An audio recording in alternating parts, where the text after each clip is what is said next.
ഈ കുടുംബ സംഗമത്തിൽ നിന്ന് നമ്മൾ ഓരോരുത്തരും പിരിഞ്ഞു പോകാൻ അതിനുള്ള ശക്തിയും ആർജവും നമുക്ക് കൈവരിക്കട്ടെ എന്ന് മാത്രം ആശംസിച്ചുകൊണ്ട് നിർത്തുന്നു. നന്ദി, നമസ്കാരം.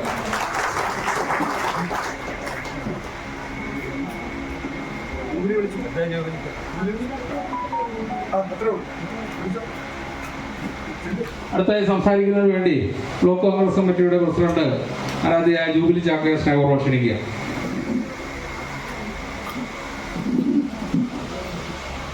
മഹാത്മാ കുടുംബ സംഗമത്തിന്റെ ഏറെ ബഹുമാനായ അധ്യക്ഷൻ, ബ്ലോക്ക് കോൺഗ്രസ് കമ്മിറ്റിയുടെ ഏറെ പ്രിയങ്കരനായ ജനറൽ സെക്രട്ടറി പ്രിയപ്പെട്ട മാത്യു ചേട്ടൻ, അധ്യക്ഷ വേദിയിലെ ഏറെ ബഹുമാനായ DCCയുടെ ജനറൽ സെക്രട്ടറി ബൈജു മാസ്റ്റർ, ഏറെ ബഹുമാനായ പേരാവൂർ ഗ്രാമപഞ്ചായത്തിൻ്റെ മെമ്പർ പ്രിയപ്പെട്ട രാജു, അധ്യക്ഷ വേദിയിലെ ബ്ലോക്ക് കോൺഗ്രസ് കമ്മിറ്റിയുടെ ഏറെ ബഹുമാനരായിട്ടുള്ള നേതാക്കന്മാർ, മണ്ഡലം കോൺഗ്രസ് കമ്മിറ്റിയുടെ ഏറെ ബഹുമാനായ പ്രസിഡന്റ് അഡ്വക്കേറ്റ് ഷഫീർ ഉൾപ്പെടെയുള്ള ബൂത്ത് കോൺഗ്രസ് കമ്മിറ്റിയുടെ പ്രിയപ്പെട്ട പ്രസിഡന്റുമാർ, വാർഡ് കോൺഗ്രസ് കമ്മിറ്റിയുടെ പ്രസിഡന്റുമാർ, മറ്റ് കോൺഗ്രസിൻ്റെ ഏറെ ബഹുമാന്യരായിട്ടുള്ള നേതാക്കന്മാരെ, ഏറ്റവും പ്രിയപ്പെട്ട സഹപ്രവർത്തകരെ, സഹോദരി സഹോദരന്മാരെ,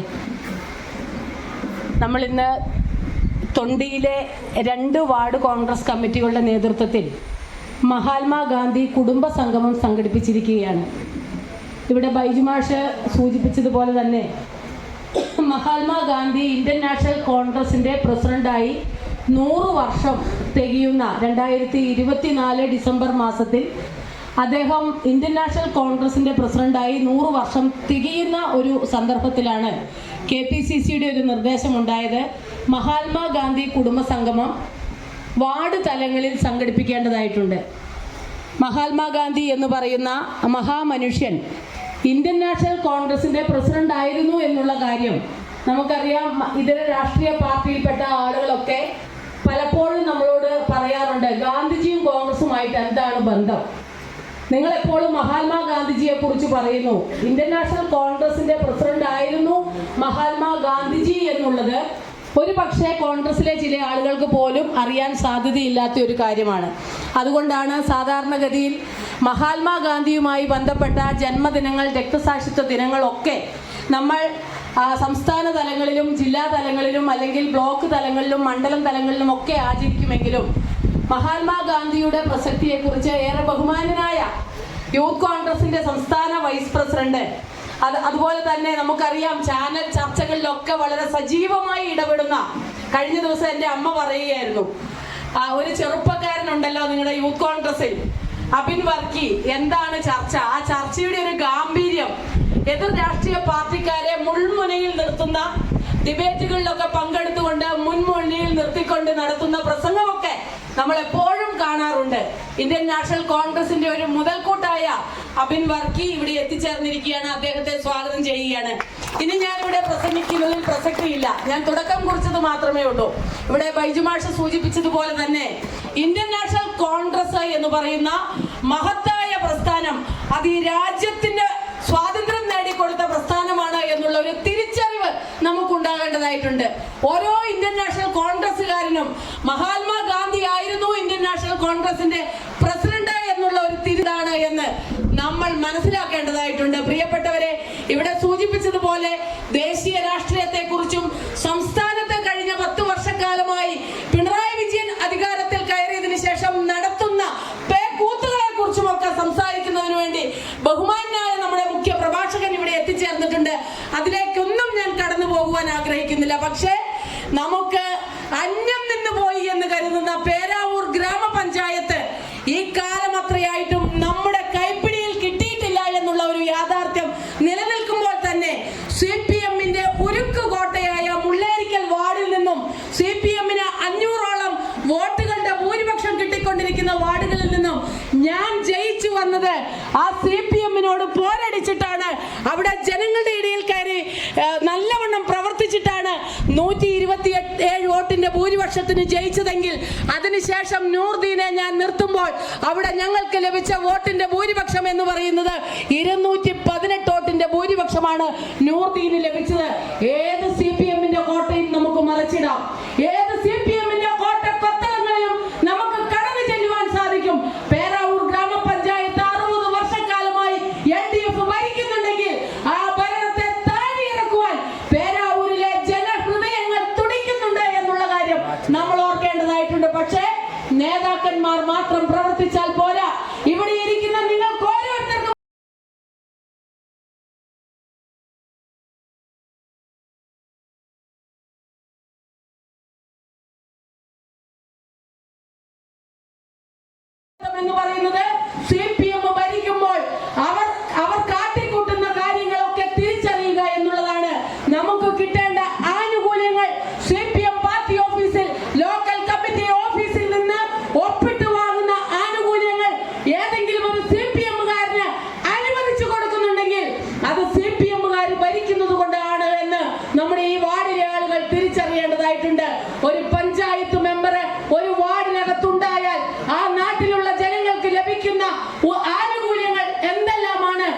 രാഷ്ട്രീയം നോക്കിയല്ല, കൊടിയുടെ നിറം നോക്കിയല്ല, അത് അർഹരായ ജനങ്ങളിലേക്ക് എത്തിക്കുവാൻ സാധിക്കുക.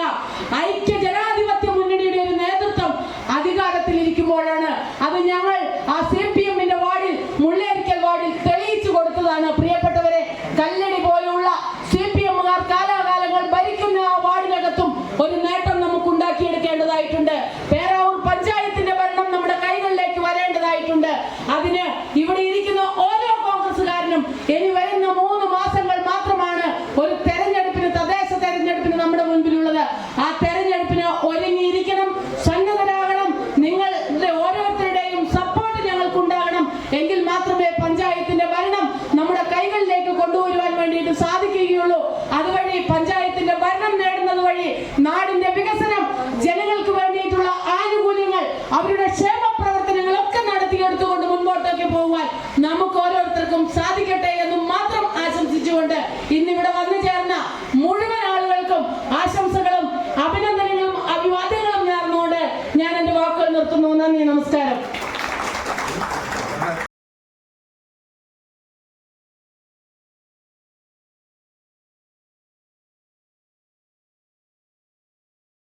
സ്വാഗതം ചെയ്യുന്നതിനും സംസാരിക്കുന്നതിനും ഒക്കെ വേണ്ടി മാർജാണ്ട സ്നേഹപൂർവ്വം ക്ഷണിക്കുകയാണ്. വേദിയിലുള്ള ബഹുമാനരായ നമ്മുടെ ഇന്നത്തെ വിശിഷ്ട അതിഥി, യൂത്ത് കോൺഗ്രസിൻ്റെ സംസ്ഥാന വൈസ് പ്രസിഡന്റ് അബിൻ വർക്കി, അതുപോലെ ജില്ലാ കോൺഗ്രസ് കമ്മിറ്റിയുടെ സെക്രട്ടറി ബൈജു വർഗീസ്, ബ്ലോക്ക് കോൺഗ്രസ് കമ്മിറ്റിയുടെ പ്രസിഡന്റ് ജൂബിലി ചാക്കോ, മണ്ഡലം കോൺഗ്രസ് കമ്മിറ്റിയുടെ പ്രസിഡന്റ് ഷഫീർ ചെട്ടിയാട്ട്, അതുപോലെ DCC മെമ്പറും തൊണ്ടി സർവീസ് സഹകരണ ബാങ്കിൻ്റെ പ്രസിഡന്റുമായ സണ്ണി സിറിയ, ഗ്രാമപഞ്ചായത്ത് മെമ്പർമാരെ, മുൻകാല മണ്ഡലം പ്രസിഡന്റുമാരായിരുന്നു, ബ്ലോക്ക് പ്രസിഡന്റുമാരായിരുന്നു കോയിൽ മുഹമ്മദ്, അതുപോലെ ഇവിടെ എത്തിച്ചേർന്നിരിക്കുന്ന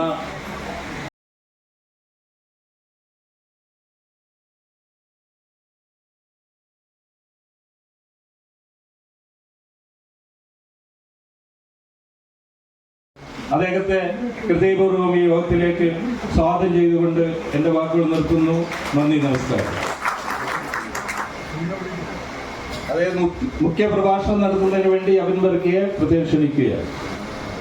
അത്രയും ബഹുമാനപ്പെട്ട ഈ കുടുംബ സംഗമത്തിൻ്റെ അധ്യക്ഷൻ പ്രിയപ്പെട്ട മാത്യൂസ് അവറുകൾ, ഈ കുടുംബ സംഗമം ഉദ്ഘാടനം ചെയ്യാൻ വേണ്ടി എത്തുന്ന പ്രിയപ്പെട്ട നിങ്ങളുടെ പേരാവൂരിൻ്റെ സ്വകാര്യ അഭിമാനവും അഹങ്കാരവും കേരളത്തിലെ കോൺഗ്രസ് പ്രസ്ഥാനത്തിന് പുത്തൻ ഉണർവ് നൽകാൻ ഹൈക്കമാൻഡാൽ നിയോഗിക്കപ്പെട്ട പ്രിയപ്പെട്ട KPCCയുടെ അധ്യക്ഷൻ അഡ്വക്കേറ്റ് സണ്ണി ജോസഫ് അവറുകൾ, വേദിയിൽ സന്നിഹിതരായിട്ടുള്ള DCCയുടെ ജനറൽ സെക്രട്ടറി പ്രിയപ്പെട്ട ബൈജു അവറുകൾ, ബ്ലോക്ക് കോൺഗ്രസ് കമ്മിറ്റിയുടെ പ്രസിഡന്റ് പ്രിയപ്പെട്ട ജൂബിലി ചാക്കോ അവറുകൾ, പ്രിയപ്പെട്ട DCCയുടെ അംഗം എൻ്റെ പ്രിയ സുഹൃത്ത് സണ്ണിജായൻ, ഇവിടെ വേദിയിൽ സന്നിഹിതരായിട്ടുള്ള മുഹമ്മദ് ക ഉൾപ്പെടെയുള്ള മണ്ഡലം പ്രസിഡന്റ്, എത്രയും ബഹുമാനപ്പെട്ട ഷഫീർ ക ഉൾപ്പെടെയുള്ള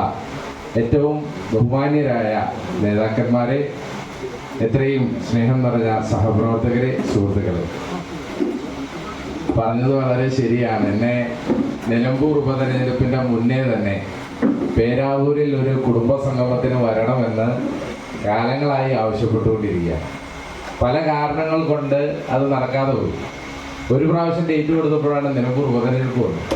അങ്ങനെ ഉപതെരഞ്ഞെടുപ്പിന് ശേഷം വരാമെന്ന് പറഞ്ഞ് ദൈവ കൃപയാൽ ഇന്നാണ് ഇവിടെ വരാൻ സാധിച്ചത് എന്ന് പറയാൻ ആഗ്രഹിക്കും. ഇവിടെ വന്നപ്പോൾ വലിയ സന്തോഷമാണ്. കാരണം 3 മണിക്ക് തുടങ്ങുമെന്ന് പറഞ്ഞു, 3 മണിക്ക് തന്നെ തുടങ്ങി എന്നുള്ളതാണ്.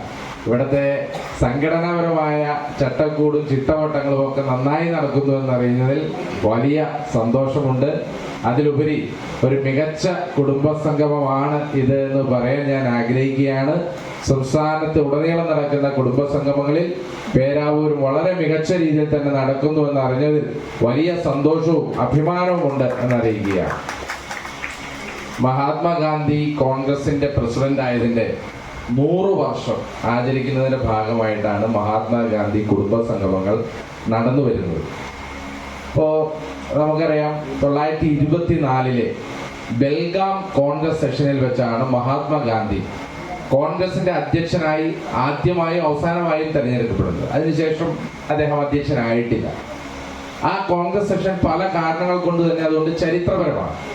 അപ്പോൾ നമുക്കറിയാം ഇന്ന് കേരളത്തിൽ എവിടെ ചെന്നാലും, ഇപ്പോൾ ഞങ്ങൾ നിലമ്പൂരൊക്കെ ചെല്ലുമ്പോൾ ഏറ്റവും കൂടുതൽ പറഞ്ഞ കാര്യം ഈ പിണറായി വിജയന്റെ മുടിഞ്ഞ മുണ്ടങ്കോല് പിടിച്ച് ഈ ഭരണം എങ്ങനെയെങ്കിലും ഒന്ന് തീരണം, ഇയാളെ അവിടെ നിന്ന് ഇറക്കി വിട്ടാലാ കേരളത്തിന് ഒരു മനസമാധാനം ഉണ്ടാവുകയുള്ളൂ എന്ന് പറയുന്ന ആളുകളാണ് കൂടുതൽ.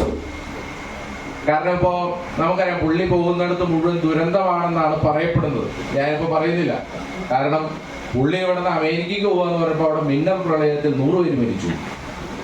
എന്തുമായിക്കോട്ടെ, ഞാൻ അതിനൊന്നും പറയുന്നില്ല. അങ്ങനെയൊക്കെ പറയുന്നുണ്ട്, അങ്ങനെ മാൻഡ്രൈക്ക് എന്നൊക്കെ വിളിക്കുന്നുണ്ട്. ഞാൻ പറഞ്ഞത് ഈ ജനങ്ങൾ മുഴുവൻ പറയും ഈ ഭരണത്തിൽ നിന്ന് പിണറായി വിജയനെ പുറത്താക്കണം, ഇയാളെ പുറത്താക്കിയാൽ മാത്രമേ ഇനി കേരളം രക്ഷപ്പെടുകയുള്ളൂ എന്ന് കേരളത്തിൽ ആകമാനം ജനങ്ങൾ പറഞ്ഞുകൊണ്ടിരിക്കുകയാണ്. അപ്പൊ ഈ ജനങ്ങൾ പറയുന്നതിനിടയ്ക്ക് ഒരു കാര്യം കൂടെ പറയും, പിണറായി വിജയനെയൊക്കെ പുറത്താക്കണത് ശരി, പക്ഷെ പുറത്താക്കിയിട്ട് നിങ്ങളെ വെക്കണമെങ്കിൽ കുറച്ചുകൂടെ നിങ്ങളൊന്ന് ശരിയാവാനുണ്ട് എന്ന് പറയും. അങ്ങനെ പറയുന്ന കുറച്ച് ആളുകളൊക്കെ ഉണ്ടല്ലോ. ഞാൻ നോണ പറയില്ല, സത്യം പറയും. നിങ്ങളൊന്നോടെ ശരിയാവാനുണ്ട്. എന്നിട്ട് പറയും നിങ്ങളുടെ ഇടയിൽ വലിയ തർക്കമാണ്, വലിയ പ്രശ്നമാണ് എന്ന് പറയും. ഇത് പറയുന്ന ആളുകളുടെ അടുത്ത് നമ്മൾ ഒരു കാര്യം തിരിച്ചു പറയാൻ വേണ്ടിയാണ് ഞാനിത് പറയുന്നത്. ഈ മഹാത്മാഗാന്ധി കോൺഗ്രസ് പ്രസിഡന്റ് ആയത് ഒരു വലിയ ചരിത്രമാണ്. ഈ 1924 കോൺഗ്രസ് സമ്മേളനം തുടങ്ങുമ്പോൾ മുതൽ അവിടെ വലിയ തർക്കമായിരുന്നു. ഒന്ന്, മോത്തിലാൽ നെഹ്റുവിന്റെ നേതൃത്വത്തിൽ ഒരു സംഘം, അവര് ബ്രിട്ടീഷ് സർക്കാരുമായി സഹകരിച്ചുകൊണ്ട് അവർ നടത്തുന്ന തിരഞ്ഞെടുപ്പിൽ മത്സരിച്ചുകൊണ്ട് ആ തിരഞ്ഞെടുപ്പിൽ തിരഞ്ഞെടുക്കപ്പെട്ട് അകത്ത് നിന്ന് വേണം സ്വാതന്ത്ര്യ സമരത്തിന് പോരാടാൻ എന്നുള്ളതായിരുന്നു അവരുടെ വാദഗതി. പക്ഷെ അതിന്റെ എതിർ വിഭാഗം ഉണ്ടായിരുന്നു. അവർ പറഞ്ഞത് നിസ്സഹകരണമാണ് കോൺഗ്രസിന് സ്വാതന്ത്ര്യം ലഭിക്കാനുള്ള ഏറ്റവും നല്ല സമരമാർഗം, ഒരു കാര്യത്തിലും നമ്മൾ സഹകരിക്കരുത് എന്നുള്ളതായിരുന്നു അവരുടെ ചിന്താഗതി.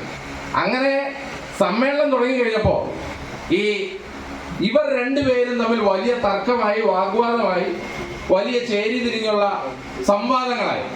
ഒടുവിൽ ഈ അധ്യക്ഷനെ തെരഞ്ഞെടുക്കപ്പെടുന്ന ഘട്ടം വന്നപ്പോ ഈ നിസ്സഹകരണ പ്രസ്ഥാനക്കാർ ഒരാളുടെ പേര് പറഞ്ഞു, മോത്തിലാൽ നെഹ്റുവിന്റെ ആളുകൾ മറ്റൊരാളുടെ പേര് പറഞ്ഞു. അങ്ങനെ വലിയ തർക്കമായി.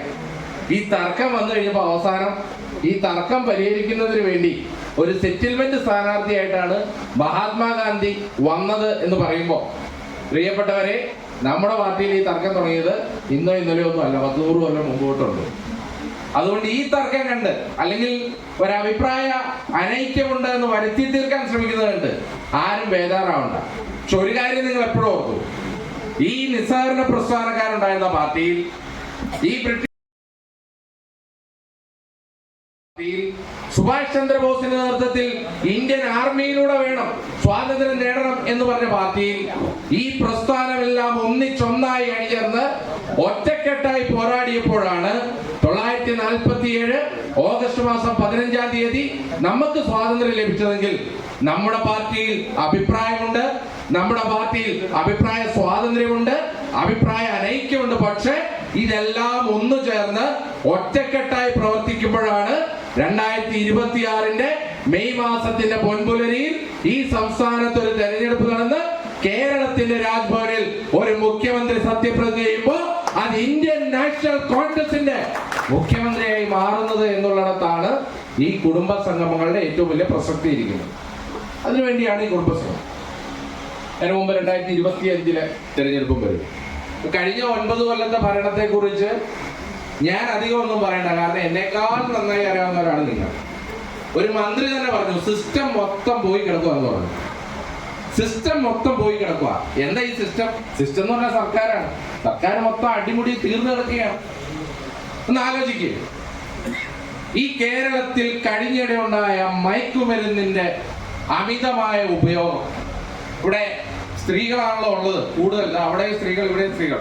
ഇന്ന് സ്ത്രീകൾ നിങ്ങളെ തോൽപ്പിച്ചു കേട്ടോ, നമ്മളെയൊക്കെ തോൽപ്പിച്ചു. പേരാവൂരിലെ സ്ത്രീകൾക്ക് ഒരു ഹൃദയാഭിവാദ്യം ചെയ്യുവാൻ ഈ അവസരം വിനിയോഗിക്കുകയാണ്. കാരണം അവര് 2031 ഒരുങ്ങിക്കഴിഞ്ഞു. കാരണം 2031 ആകുമ്പോൾ 33% അസംബ്ലിയിലും പാർലമെന്റിലും സ്ത്രീകളാണ്. അപ്പൊ അതിനൊരുങ്ങിക്കഴിഞ്ഞു എന്നുള്ളതാണ് നല്ല കാര്യം. പ്രിയപ്പെട്ടവരെ, ചേച്ചിമാരെ, നമ്മുടെ പാർട്ടിയാണ് ഈ സ്ത്രീകൾക്ക് ഏറ്റവും കൂടുതൽ ഈ രാജ്യത്ത് ഏറ്റവും കൂടുതൽ അധികാരം നേടിക്കൊടുത്തത് ഇന്ത്യൻ നാഷണൽ കോൺഗ്രസ് ആണ്. സംശയം വേണ്ട. ഈ ഇന്ത്യ രാജ്യത്തെ ആദ്യത്തെ മുഖ്യമന്ത്രി, വനിതാ മുഖ്യമന്ത്രി സുജേത കൃപലാനി ആയിരുന്നു. ബീഹാറിലായിരുന്നു. ഇന്ത്യൻ നാഷണൽ കോൺഗ്രസ് ആയിരുന്നു. ഈ രാജ്യത്തെ ആദ്യ വനിതാ പ്രധാനമന്ത്രി അത് ഇന്ദിരാഗാന്ധി ആയിരുന്നു. ഇന്ത്യൻ നാഷണൽ കോൺഗ്രസ് ആയിരുന്നു. ഈ രാജ്യത്തെ ആദ്യ വനിതാ പ്രസിഡന്റ് അത് ഇന്ത്യൻ നാഷണൽ കോൺഗ്രസിന്റെ പ്രതിഭ പാട്ടീലായിരുന്നു. ഈ രാജ്യത്തെ ആദ്യ ലോക്സഭാ വനിതാ സ്പീക്കർ അത് ഇന്ത്യൻ നാഷണൽ കോൺഗ്രസ് ആയിരുന്നു. മീരാകുമാർ ആയിരുന്നു. ഈ രാജ്യത്തെ ഏറ്റവും കൂടുതൽ കാലം ഒരു സ്ത്രീ മുഖ്യമന്ത്രിയായത് ഡൽഹിയിലായിരുന്നു. ഷീല ദീക്ഷിത് ആയിരുന്നു. ഇന്ത്യൻ നാഷണൽ കോൺഗ്രസ് ആയിരുന്നു. ഈ രാജ്യത്തിന്റെ ചരിത്രത്തിൽ സ്വാതന്ത്ര്യാനന്തര ഭാരതത്തിൽ ഒരു സ്ത്രീ ഒരു പാർട്ടിയുടെ അധ്യക്ഷയായിട്ടുണ്ടെങ്കിൽ അത് ഇന്ദിരാഗാന്ധി ആയിരുന്നു. അതിനുശേഷം സോണിയാഗാന്ധി ആയിരുന്നു. ഈ രാജ്യത്ത് 50% വനിതാ സംവരണം പഞ്ചായത്തിലേക്ക് കൊണ്ടുവരണമെന്ന് പറഞ്ഞതും നടപ്പിലാക്കിയതും അത് ഇന്ത്യൻ നാഷണൽ കോൺഗ്രസ് ആയിരുന്നു. അതുകൊണ്ട് തന്നെ ഈ രാജ്യത്തിന്റെ ചരിത്രത്തിൽ വനിതകൾക്ക് വേണ്ടി ഏറ്റവും കൂടുതൽ പോരാടിയ പ്രസ്ഥാനത്തിന്റെ പേര് അത് ഇന്ത്യൻ നാഷണൽ കോൺഗ്രസ് എന്ന് തന്നെയാണ്. അതുകൊണ്ട് ചേച്ചിമാർ ഇതൊക്കെ മറ്റു സ്ത്രീകളോട് പറയണം, അവരെയും കൊണ്ടുവരണം. നമ്മളാ കൊണ്ടുവന്നത്. ഞാൻ പറഞ്ഞു വന്നത്, പ്രിയപ്പെട്ടവരെ, 9 കൊല്ലത്തെ കേരളത്തിലെ ഭരണം. അപ്പൊ മയക്കുമരുന്നിന്റെ അമിതമായ ഉപയോഗം. നമുക്കറിയാം, തിരുവനന്തപുരത്ത് ഒരു ചെറുപ്പക്കാരൻ 5 പേരെ കൊലപ്പെടുത്തി. ആരെയൊക്കെയാ കൊലപ്പെടുത്തുന്നത്? സ്വന്തം അമ്മയെ കൊല്ലാൻ ശ്രമിച്ചു. സ്വന്തം അനിയനെ കൊന്നത് അതിക്രൂരമായിട്ടാണ്. എങ്ങനെയാണ്? സ്വന്തം അനിയന് ഭക്ഷണം മേടിച്ചു കൊടുക്കാമെന്ന് പറഞ്ഞ് ആദ്യം പുറത്തു കൊണ്ടുപോയി. ഒരു ബിരിയാണി മേടിച്ചു. എന്നിട്ട് അനിയനും ചേട്ടനും കൂടെ തിരിച്ച് വീട്ടിൽ വന്നു. ഡൈനിങ് ടേബിളിൽ അനിയന് വേണ്ടി ബിരിയാണി പൊതി തുറന്നു കഴിഞ്ഞാ 5ാം ക്ലാസ്സിൽ പഠിക്കുന്ന പയ്യൻ ആ ബിരിയാണി പൊതിയിലിട്ട് കൈ വെച്ചപ്പോഴാണ് ഈ ചേട്ടൻ തലക്കടിച്ച് കൊലപ്പെടുത്തുന്നത്, ചുറ്റിയേക്കടിച്ച് കൊലപ്പെടുത്തുന്നത്. അതിനു മുമ്പ് നമുക്കറിയാം, ഈ പറവൂരിൽ ചേന്നമംഗലത്ത് 3 പേരെയാണ് ഒരാൾ വീട്ടിൽ കയറി വെട്ടിക്കൊലപ്പെടുത്തുന്നത്. ഈ പറവൂരിൽ എന്നോടൊരു പോലീസുകാരൻ പറഞ്ഞു, അവനിത് ചെയ്തു കഴിഞ്ഞപ്പോൾ വലിയ സങ്കടമായി. അപ്പൊ ഞാൻ ഓർത്ത്, ഇനിയിപ്പോ ഇവനീ മയക്കുമരുന്ന് അടിച്ചതിന്റെ ആ ഒരു ഇമ്പാക്റ്റിൽ ഇത്ര പേരെ കൊലപ്പെടുത്തി കഴിഞ്ഞ് ഇത് ഇറങ്ങിക്കഴിഞ്ഞപ്പോൾ അവന് വലിയ സങ്കടം വന്നു എന്നാണ് ഞങ്ങളൊക്കെ കരുതുന്നത്. പോലീസുകാരൻ എന്നോട് പറയാം, അതിനല്ല സങ്കടം, അവന് 3 അല്ല 4 പേരെയായിരുന്നു കൊല്ലണ്ട, 3ൽ ഒതുക്കിയതിലാണ് അവന് സങ്കടം. നമുക്കറിയാം, ഇവിടെ ചെന്താമര പാലക്കാട് 2 പേരെ കൊലപ്പെടുത്തി. 2 പേരെ കൊലപ്പെടുത്തുന്നതിന് മുമ്പ് ആ നാട്ടിലെ സാധാരണക്കാർ പറയും, ഇയാൾക്ക് പരോള് കൊടുക്കരുത്. പരോള് കൊടുത്താൽ ഇയാൾ 2 പേരെ കൊല്ലുമെന്ന് പറഞ്ഞിട്ടുണ്ട്. പോലീസ് അതൊന്നും കേട്ടില്ല. പരോള് കൊടുത്തു, വന്ന് 2 പേരെ കൊന്നു. പ്രിയപ്പെട്ടവരെ, ഈ താമരശ്ശേരിയിലാണ്, കോഴിക്കോടാണ്, ഒരമ്മയെ മകൻ കൊലപ്പെടുത്തിയതിന് ശേഷം ആ മകൻ പറയുകയാണ്, എനിക്ക് ജന്മം നൽകിയതിന്റെ പ്രതിഫലമാണ് ഞാൻ എൻ്റെ അമ്മയ്ക്ക് നൽകുന്നത് എന്ന്. പ്രിയപ്പെട്ടവരെ, കേരളത്തിലെ അമ്മമാർ ചിന്തിക്കണം, എത്രമാത്രം നമ്മുടെ കേരളം മാറിപ്പോയി. സ്വന്തം അമ്മ, നമുക്കറിയാം, എനിക്ക് ഏറ്റവും ഇഷ്ടമുള്ള ആരാണെന്ന് ചോദിച്ചാൽ എൻ്റെ അമ്മയാണ്. കാരണം എന്താ? എന്നെ വളർത്തി വലുതാക്കി ഇങ്ങനെ നിർത്തി എന്നെ പറയാൻ പാകത്തിന് പഠിപ്പിച്ചത് എൻ്റെ അമ്മയാണ്. ആ ഒരമ്മയെ സ്വന്തം മകൻ കൊലപ്പെടുത്തിയിട്ട് പറയുകയാണ്, ജന്മം നൽകിയതിന്റെ പ്രതിഫലമാണ് ഞാൻ എൻ്റെ അമ്മയ്ക്ക് നൽകുന്നതെന്ന്. പ്രിയപ്പെട്ടവരെ, ഈ നിങ്ങൾ ചിന്തിക്കണം. നമ്മുടെ ഗ്രാമാന്തരങ്ങളിൽ, നമ്മുടെ സ്കൂളുകളിൽ, കോളേജുകളിൽ, നമ്മുടെ കളിക്കളങ്ങളിൽ മയക്കുമരുന്ന് അതിവ്യാപകമായി പ്രചരിച്ചിരിക്കുകയാണ്. ഇതിന് ഉത്തരവാദികൾ ആരാണ്? ഇതിന് ഉത്തരവാദികൾ ഈ സർക്കാരാണ്. നിങ്ങളുടെ 2009 കേരളത്തിൽ ആകെ രജിസ്റ്റർ ചെയ്ത മയക്കുമരുന്ന് കേസുകൾ 532 വെറും 532. ഈ കഴിഞ്ഞ കൊല്ലം കേരളത്തിൽ രജിസ്റ്റർ ചെയ്ത മയക്കുമരുന്ന് കേസുകളുടെ എണ്ണം 27,432 27,432. എത്രമാത്രമാണ് ഈ സർക്കാരിന്റെ കാലഘട്ടത്തിൽ മയക്കുമരുന്ന് വ്യാപിച്ചത് എന്നുള്ളത് നമുക്കറിയാം. അതുമാത്രമല്ല, ഇപ്പൊ കളമശ്ശേരി, എന്റെ നാട്ടിൽ കളമശ്ശേരി, അവിടുത്തെ പോളിടെക്നിക് കോളേജിന്റെ ഹോസ്റ്റൽ മുറിയിൽ നിന്ന് 2.5 കിലോ കഞ്ചാവ് പിടികൂടി. ഈ 2.5 കിലോ കഞ്ചാവ് പിടികൂടിയത് ഒരു SFI നേതാവിന്റെ മുറിയിൽ നിന്നാണ്. ഈ SFI നേതാവിനെ സ്റ്റേഷനിൽ കൊണ്ടു ചെന്നപ്പോ 2.5 കിലോ എന്നുള്ളത് 2.5 ഗ്രാമായി മാറി. അവന് ജാമ്യം കിട്ടി. ഈ കായംകുളത്താണ് ഒരു MLA-യുടെ മകനെ കഞ്ചാവ് കേസിൽ പിടികൂടി. ഈ കഞ്ചാവ് കേസിൽ പിടികൂടി കഴിഞ്ഞപ്പോൾ MLA പറഞ്ഞു, അയ്യോ എന്റെ മോൻ ഇതൊന്നും ഉപയോഗിക്കുന്ന ആളല്ല. അത് പറഞ്ഞു കഴിഞ്ഞ് ഉടനെ ചെയ്തതെന്താ? പിടിക്കാൻ പോയ എക്സൈസ് ഉദ്യോഗസ്ഥനെ 24 മണിക്കൂർ കൊണ്ട് സ്ഥലം മാറ്റി. ഇനി ഈ കഞ്ചാവ് കേസിനെ കുറിച്ച് കേരളത്തിലെ സാംസ്കാരിക വകുപ്പ് മന്ത്രിയോട് ചോദിച്ചപ്പോ മന്ത്രി പറയുകയാണ്, പിള്ളേരായ 2 പുകയൊക്കെ വലിക്കും, ഞാനും ഒരുപാട് കൊണ്ട് വലിച്ചിട്ടുണ്ട്. ഇങ്ങനെയുള്ള സാംസ്കാരിക വകുപ്പ് മന്ത്രിയാണ് കേരളം ഭരിക്കുന്നത്. പ്രിയപ്പെട്ടവരെ, അതുകൊണ്ട് ഈ സർക്കാരാണ് ഇതിന്റെ ഉത്തരവാദികൾ. ഈ മയക്കുമരുന്ന് ലോബി കേരളത്തിൽ വളരാനുള്ള കാരണം അത് ഈ ഇടതുപക്ഷ സർക്കാരിന്റെ കാലഘട്ടത്തിലെ അവരുടെ നിർജീവാവസ്ഥയിലാണ് എന്നുള്ളത് വളരെ കൃത്യമാണ്. സത്യത്തിൽ ഇതൊക്കെ കാണുമ്പോൾ നമുക്ക് തോന്നുന്നത് എന്താ?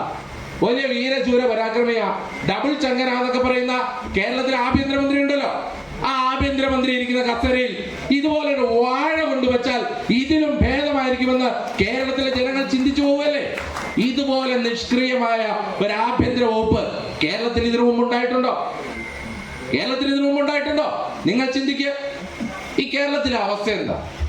ഇപ്പൊ നിങ്ങളൊന്ന് ആലോചിച്ച് നോക്കിയ കേരളത്തിലെ വിലക്കയറ്റം സാധാരണക്കാരനെ ബാധിക്കുന്ന പ്രശ്നമാണ്. ഇപ്പൊ നിങ്ങൾ നോക്കി, ഈ വീട് ആരുടെ? ജോസേട്ടൻ എന്ത്?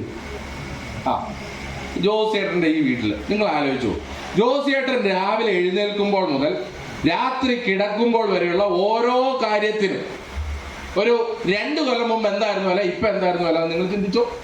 ഇപ്പൊ രാവിലെ എഴുന്നേൽക്കുമ്പോൾ ആദ്യം സ്വിച്ച് ഇട്ടാൽ ബൾബ് കത്തും, ഇലക്ട്രിസിറ്റി ചാർജ് കൂട്ടി, ടാപ്പ് ഓൺ ആക്കിയാൽ വെള്ളം വരും, വെള്ളക്കരം ഉയർത്തി, അടുക്കളയിൽ കയറിയാൽ കുക്കിംഗ് ഗ്യാസിന്റെ വില വർദ്ധിപ്പിച്ചു, ഉപ്പ് തൊട്ട് കർപ്പൂരം വരെയുള്ള എല്ലാ കാര്യത്തിന്റെയും വില വർദ്ധിപ്പിച്ചു. കേരളം കണി കണ്ടുണരുന്ന നന്മ മിൽമ പാലിന്റെ വില വർദ്ധിപ്പിച്ചു. ഈ വീടിരിക്കുന്ന സ്ഥലത്തിന്റെ വീട്ടുകരം കൂട്ടി, ഈ വീടിന്റെ കെട്ടിടത്തിന്റെ കെട്ടിട നികുതി ഉയർത്തി, ഈ ജോസിയേട്ടന്റെ ബൈക്കിന്റെ നികുതി വർദ്ധിപ്പിച്ചു. ആ ബൈക്കുമായി നമ്മൾ പെട്രോൾ പമ്പിൽ ചെന്നാൽ പെട്രോൾ ചാർജ് വർദ്ധിപ്പിച്ചു. ഒരു ഓട്ടോ വിളിച്ചു പോകാമെന്ന് വെച്ചാൽ ഓട്ടോ കൂലി കൂട്ടി, ഒരു ബസ്സിൽ കയറി പോകാമെന്ന് പറഞ്ഞാൽ ബസ് കൂലി കൂട്ടി. ഇനി എന്തിനാ കേരളത്തിൽ വില വർദ്ധിക്കാനുള്ളത്? ഇനി ഇതിനൊക്കെ എതിരെ ഒരു കേസ് കൊടുക്കാന്ന് പറഞ്ഞാൽ ഞങ്ങളെപ്പോലുള്ള വക്കീലന്മാരുടെ അടുത്ത് വന്നാൽ ഞങ്ങൾ ഉറപ്പായിട്ടും വില കൂട്ടിയാണ് മേടിക്കുന്നത്. അത് ഞങ്ങളുടെ ഫീസ് വർദ്ധിച്ചുകൊണ്ടല്ല, കോർട്ട് ഫീസ് സ്റ്റാമ്പിന്റെയും വില വർദ്ധിപ്പിച്ചു കേരളത്തിൽ. സാധാരണക്കാരന് ഒരു രക്ഷയില്ല. ഇപ്പൊ ഞാന് പൊന്നാനിയിൽ ഒരു സ്ഥലത്ത് പ്രസംഗിച്ചുകൊണ്ടിരുന്നപ്പോ ഞാനിങ്ങനെ പ്രസംഗിക്കാൻ വേണ്ടി പ്രസംഗ പീഠത്തിന്റെ അടുത്ത് വന്നപ്പോ ഒരു ചേട്ടൻ എന്റെ മുമ്പിൽ വന്നിട്ട് പറഞ്ഞു, എന്റെ പ്രശ്നം കേട്ടിട്ട് നീ പ്രസംഗിച്ചു തുടങ്ങിയാൽ മതി എന്ന് പറഞ്ഞു. അപ്പൊ ഞാൻ സ്വാഭാവിക ഒരു നാട്ടുകാരെന്ന് പറയാവുള്ളൂ. ഞാൻ പറഞ്ഞു, എന്താ ചേട്ടന്റെ പ്രശ്നം എന്താ? ഞങ്ങൾക്ക് വേണ്ടി സംസാരിക്കാൻ ഈ നാട്ടിൽ ആരുണ്ട് എന്നുള്ളതാണ് അദ്ദേഹത്തിന്റെ ചോദ്യം. ഞാൻ ചോദിച്ചു, എന്താ ചേട്ടന്റെ പ്രശ്നം? ഇന്നലെയാണ് ഞങ്ങളുടെ സാധനത്തിന് 55 രൂപ കൂട്ടിയെന്ന്. അത് ഞാൻ പറയുമ്പോൾ സ്വാഭാവിക ന്യായമാണ് അദ്ദേഹത്തിന്റെ ആവശ്യം. അദ്ദേഹം ചോദിച്ചു, ഞങ്ങൾക്ക് വേണ്ടി സംസാരിക്കാൻ ആരാ ഉള്ളത്? അതായത് ഈ നാട്ടിലെ, ഞാനതിനെ പ്രോത്സാഹിപ്പിച്ചതല്ലോ, പക്ഷെ ഈ നാട്ടിലെ ഒരു സാധാരണക്കാരൻ രാവിലെ തൊട്ട് രാത്രി വരെ ഉപയോഗിക്കുന്ന എല്ലാ സാധനത്തിന്റെയും വില കൂട്ടി. ആകെ വില ഇടിഞ്ഞ ഒരേ ഒരു സാധനമുള്ളൂ, ഏതാ? പിണറായി വിജയൻ. ബാക്കി എല്ലാത്തിന്റെയും വില നാട്ടിൽ കൂടിയിട്ടുണ്ട്. പിണറായി വിജയന്റെ വില മാത്രം ദിവസം തോറും ഇടിഞ്ഞിടിഞ്ഞു വരിക. എന്നിട്ട് ഇദ്ദേഹം ഭയങ്കര തള്ളാണ്. എന്ത്? കേരളത്തിൽ ഭയങ്കര വില വർധനമാണ്. നിങ്ങൾ മുണ്ട് മുറുക്കി കൊടുക്കണം. ആര്? നമ്മൾ കൊടുക്കണം. നിങ്ങൾ ഉറുമ്പ് ഭക്ഷണം കഴിച്ചോ എന്ന് നോക്കിയേക്കണം. ആര്? നമ്മൾ നോക്കണം, പുള്ളി നോക്കില്ല. എന്നിട്ട് ഇദ്ദേഹം ജീവിക്കുന്നത് എങ്ങനെയാ? ഇപ്പൊ നിങ്ങൾ ആലോചിക്കും, പിണറായി വിജയൻ നിങ്ങളുടെ നാട്ടുകാരനൊക്കെയാ പറഞ്ഞിട്ട് കാര്യം. കഴിഞ്ഞ 4 കൊല്ലത്തിനുള്ളിൽ കേരളത്തിന്റെ പൊതു ഖജനാവിൽ നിന്ന് അദ്ദേഹത്തിന്റെ ആഡംബര ജീവിതത്തിന് വേണ്ടി മുടക്കിയത് 15 കോടി രൂപയാണ്. ആ ചേച്ചി എന്നെ മിഴിച്ചു നോക്കുക, നീ എന്ത് വിടലായി വിടണേ? 15 കോടി. ഇതിനൊന്നും കോടിക്കൊന്നൊരു വിലയില്ല. നമ്മളിത് പറയുമ്പോ പ്രിയപ്പെട്ടവരെ, ചാനലിലിരുന്നാണെങ്കിലും കുടുംബസംഗമത്തിനാണെങ്കിലും പൊതുവിടത്തിലാണെങ്കിലും വെല്ലുവിളിച്ചാണ് പറയുന്നത്. ഈ കണക്കിൽ എവിടെയെങ്കിലും വ്യത്യാസം ഉണ്ടെങ്കിൽ ഏത് ഇടതുപക്ഷക്കാരനും നമുക്കെതിരെ കേസ് കൊടുക്കാം. ദൈവം സഹായിച്ച് നമ്മൾ പറഞ്ഞു തുടങ്ങിയിട്ട് കുറെ കാലമായി ഒരാൾ കേസ് കൊടുത്തിട്ടില്ല. നിങ്ങൾക്ക് അറിയില്ലാത്തപ്പോൾ ഞാൻ ആദ്യം പറഞ്ഞു, കേരളം കണി കണ്ടുണരുന്ന നന്മ മിൽമ പാൽ. നമ്മൾ മിൽമ പാൽ ഉപയോഗിച്ച് ചായ കുടിക്കും. പക്ഷെ പിണറായിക്ക് മിൽമ പാൽ ഉപയോഗിച്ച് ചായ കുടിക്കാൻ പറ്റില്ല. അതുകൊണ്ട് പുള്ളി നല്ല 2 പശുക്കളെ മേടിച്ചു. ഒരു പശുവിന് 1 ലക്ഷം രൂപ, മറ്റേ പശുവിന് 1 ലക്ഷം രൂപ, അങ്ങനെ 2 ലക്ഷം രൂപ. പശു മേടിച്ചാൽ സ്വാഭാവികമാണ്, പശു തൊഴുത്ത് വേണം, ഇല്ലേ? ഇവിടെ ക്ഷീര കർഷകരുണ്ടോ? ഉണ്ടോ? ക്ഷീര കർഷകരുണ്ട്. ക്ഷീര കർഷകർ കുറച്ചുകൂടി അറിയാം, അതുകൊണ്ടാണ് പറയുന്നത്. ഒരു പശുത്തൊഴുത്തിന് എത്ര രൂപയാവും?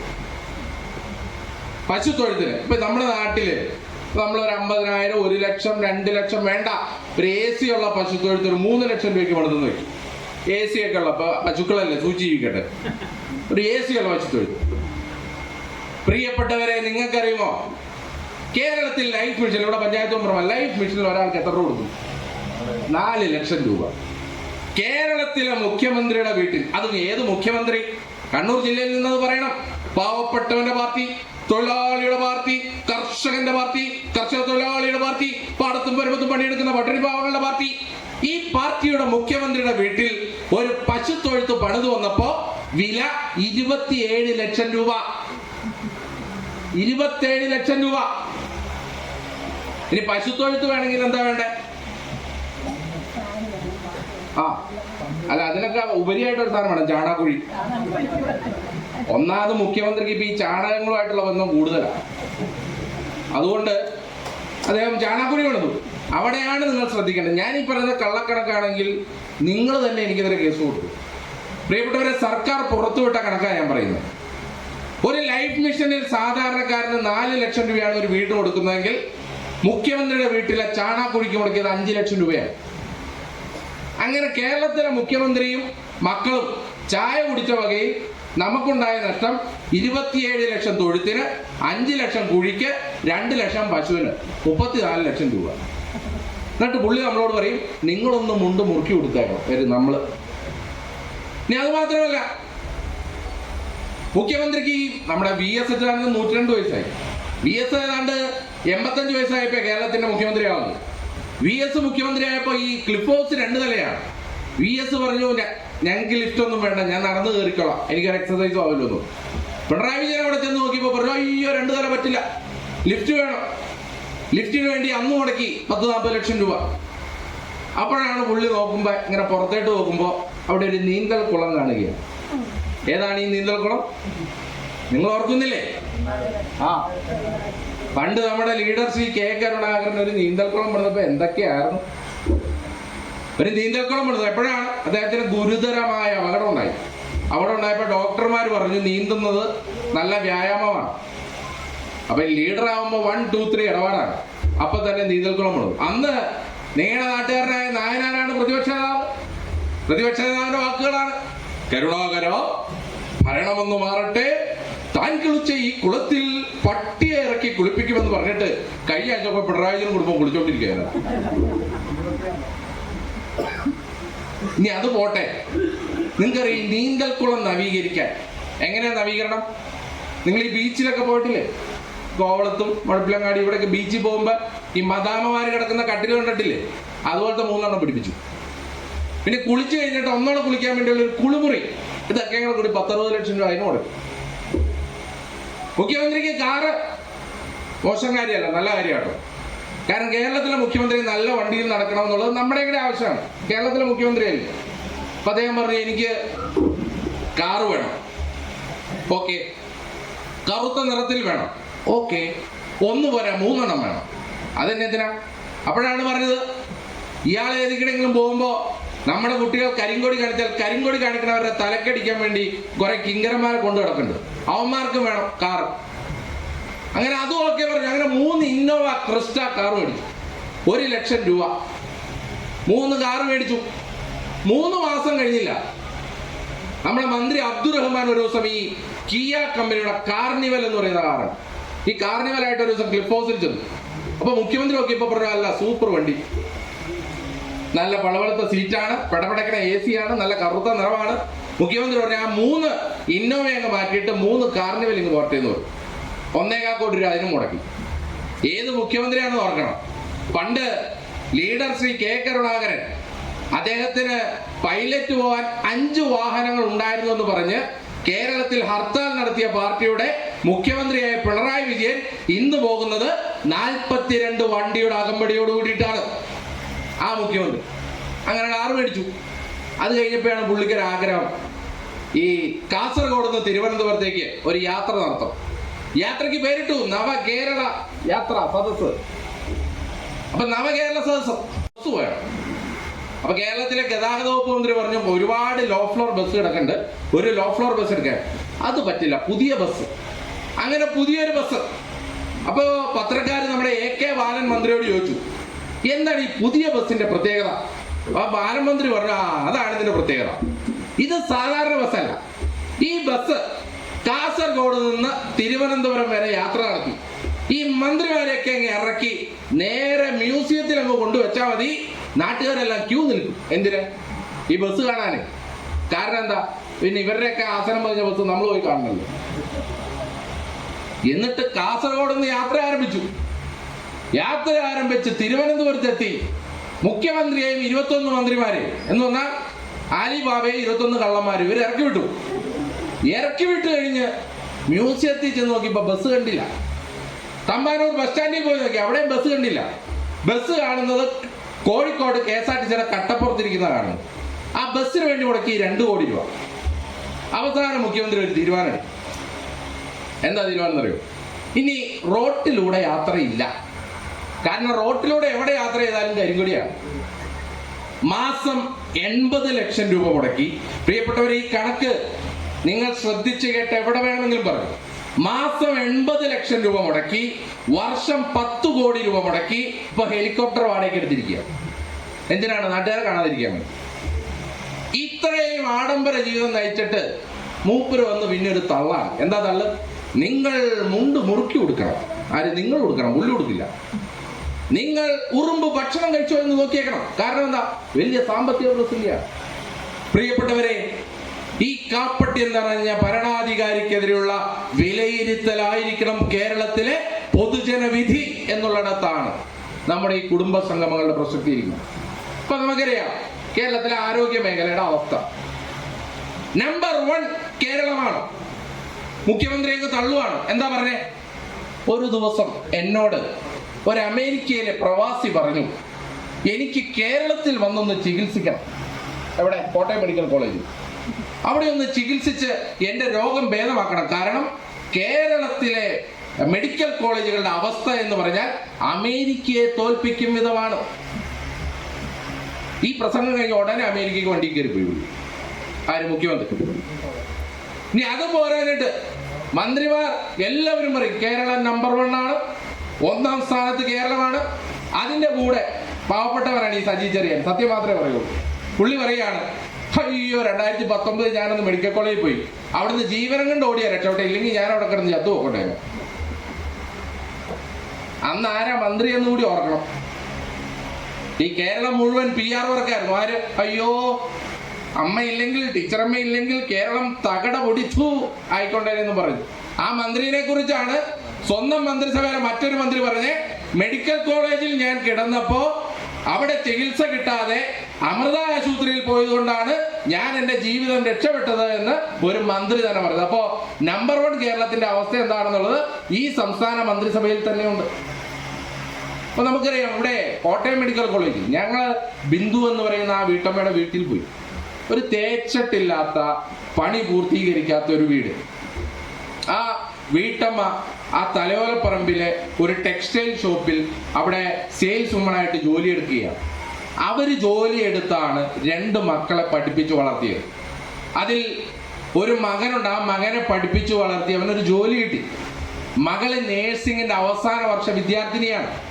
മകൾക്ക് വളരെ ഗുരുതരമായ ഒരു അസുഖം വന്നു. ഇതിനിടയ്ക്ക് ന്യൂറോ സംബന്ധമായ ഒരു അസുഖം വന്ന് ആ അസുഖത്തിന് സർജറി ചെയ്യുന്നതിന് വേണ്ടി സർജറിയുടെ ഡേറ്റ് കാത്ത് കോട്ടയം മെഡിക്കൽ കോളേജിൽ കിടക്കുകയാണ്. അങ്ങനെ വളരെ പാവപ്പെട്ട അവസ്ഥയിൽ നിന്ന് വരുന്ന ഒരു വീട്ടമ്മ. നിങ്ങൾക്കറിയാം, ആ വീട്ടമ്മ ഉപയോഗിച്ചു എന്ന് പറയുന്ന ആ കുളിമുറി ഉണ്ടല്ലേ, ശൗചാലയം ഉണ്ടല്ലോ, ആ ബ്ലോക്കിലെ 120 അന്തേവാസികൾ ഉപയോഗിച്ചുകൊണ്ടിരുന്നതാണ്.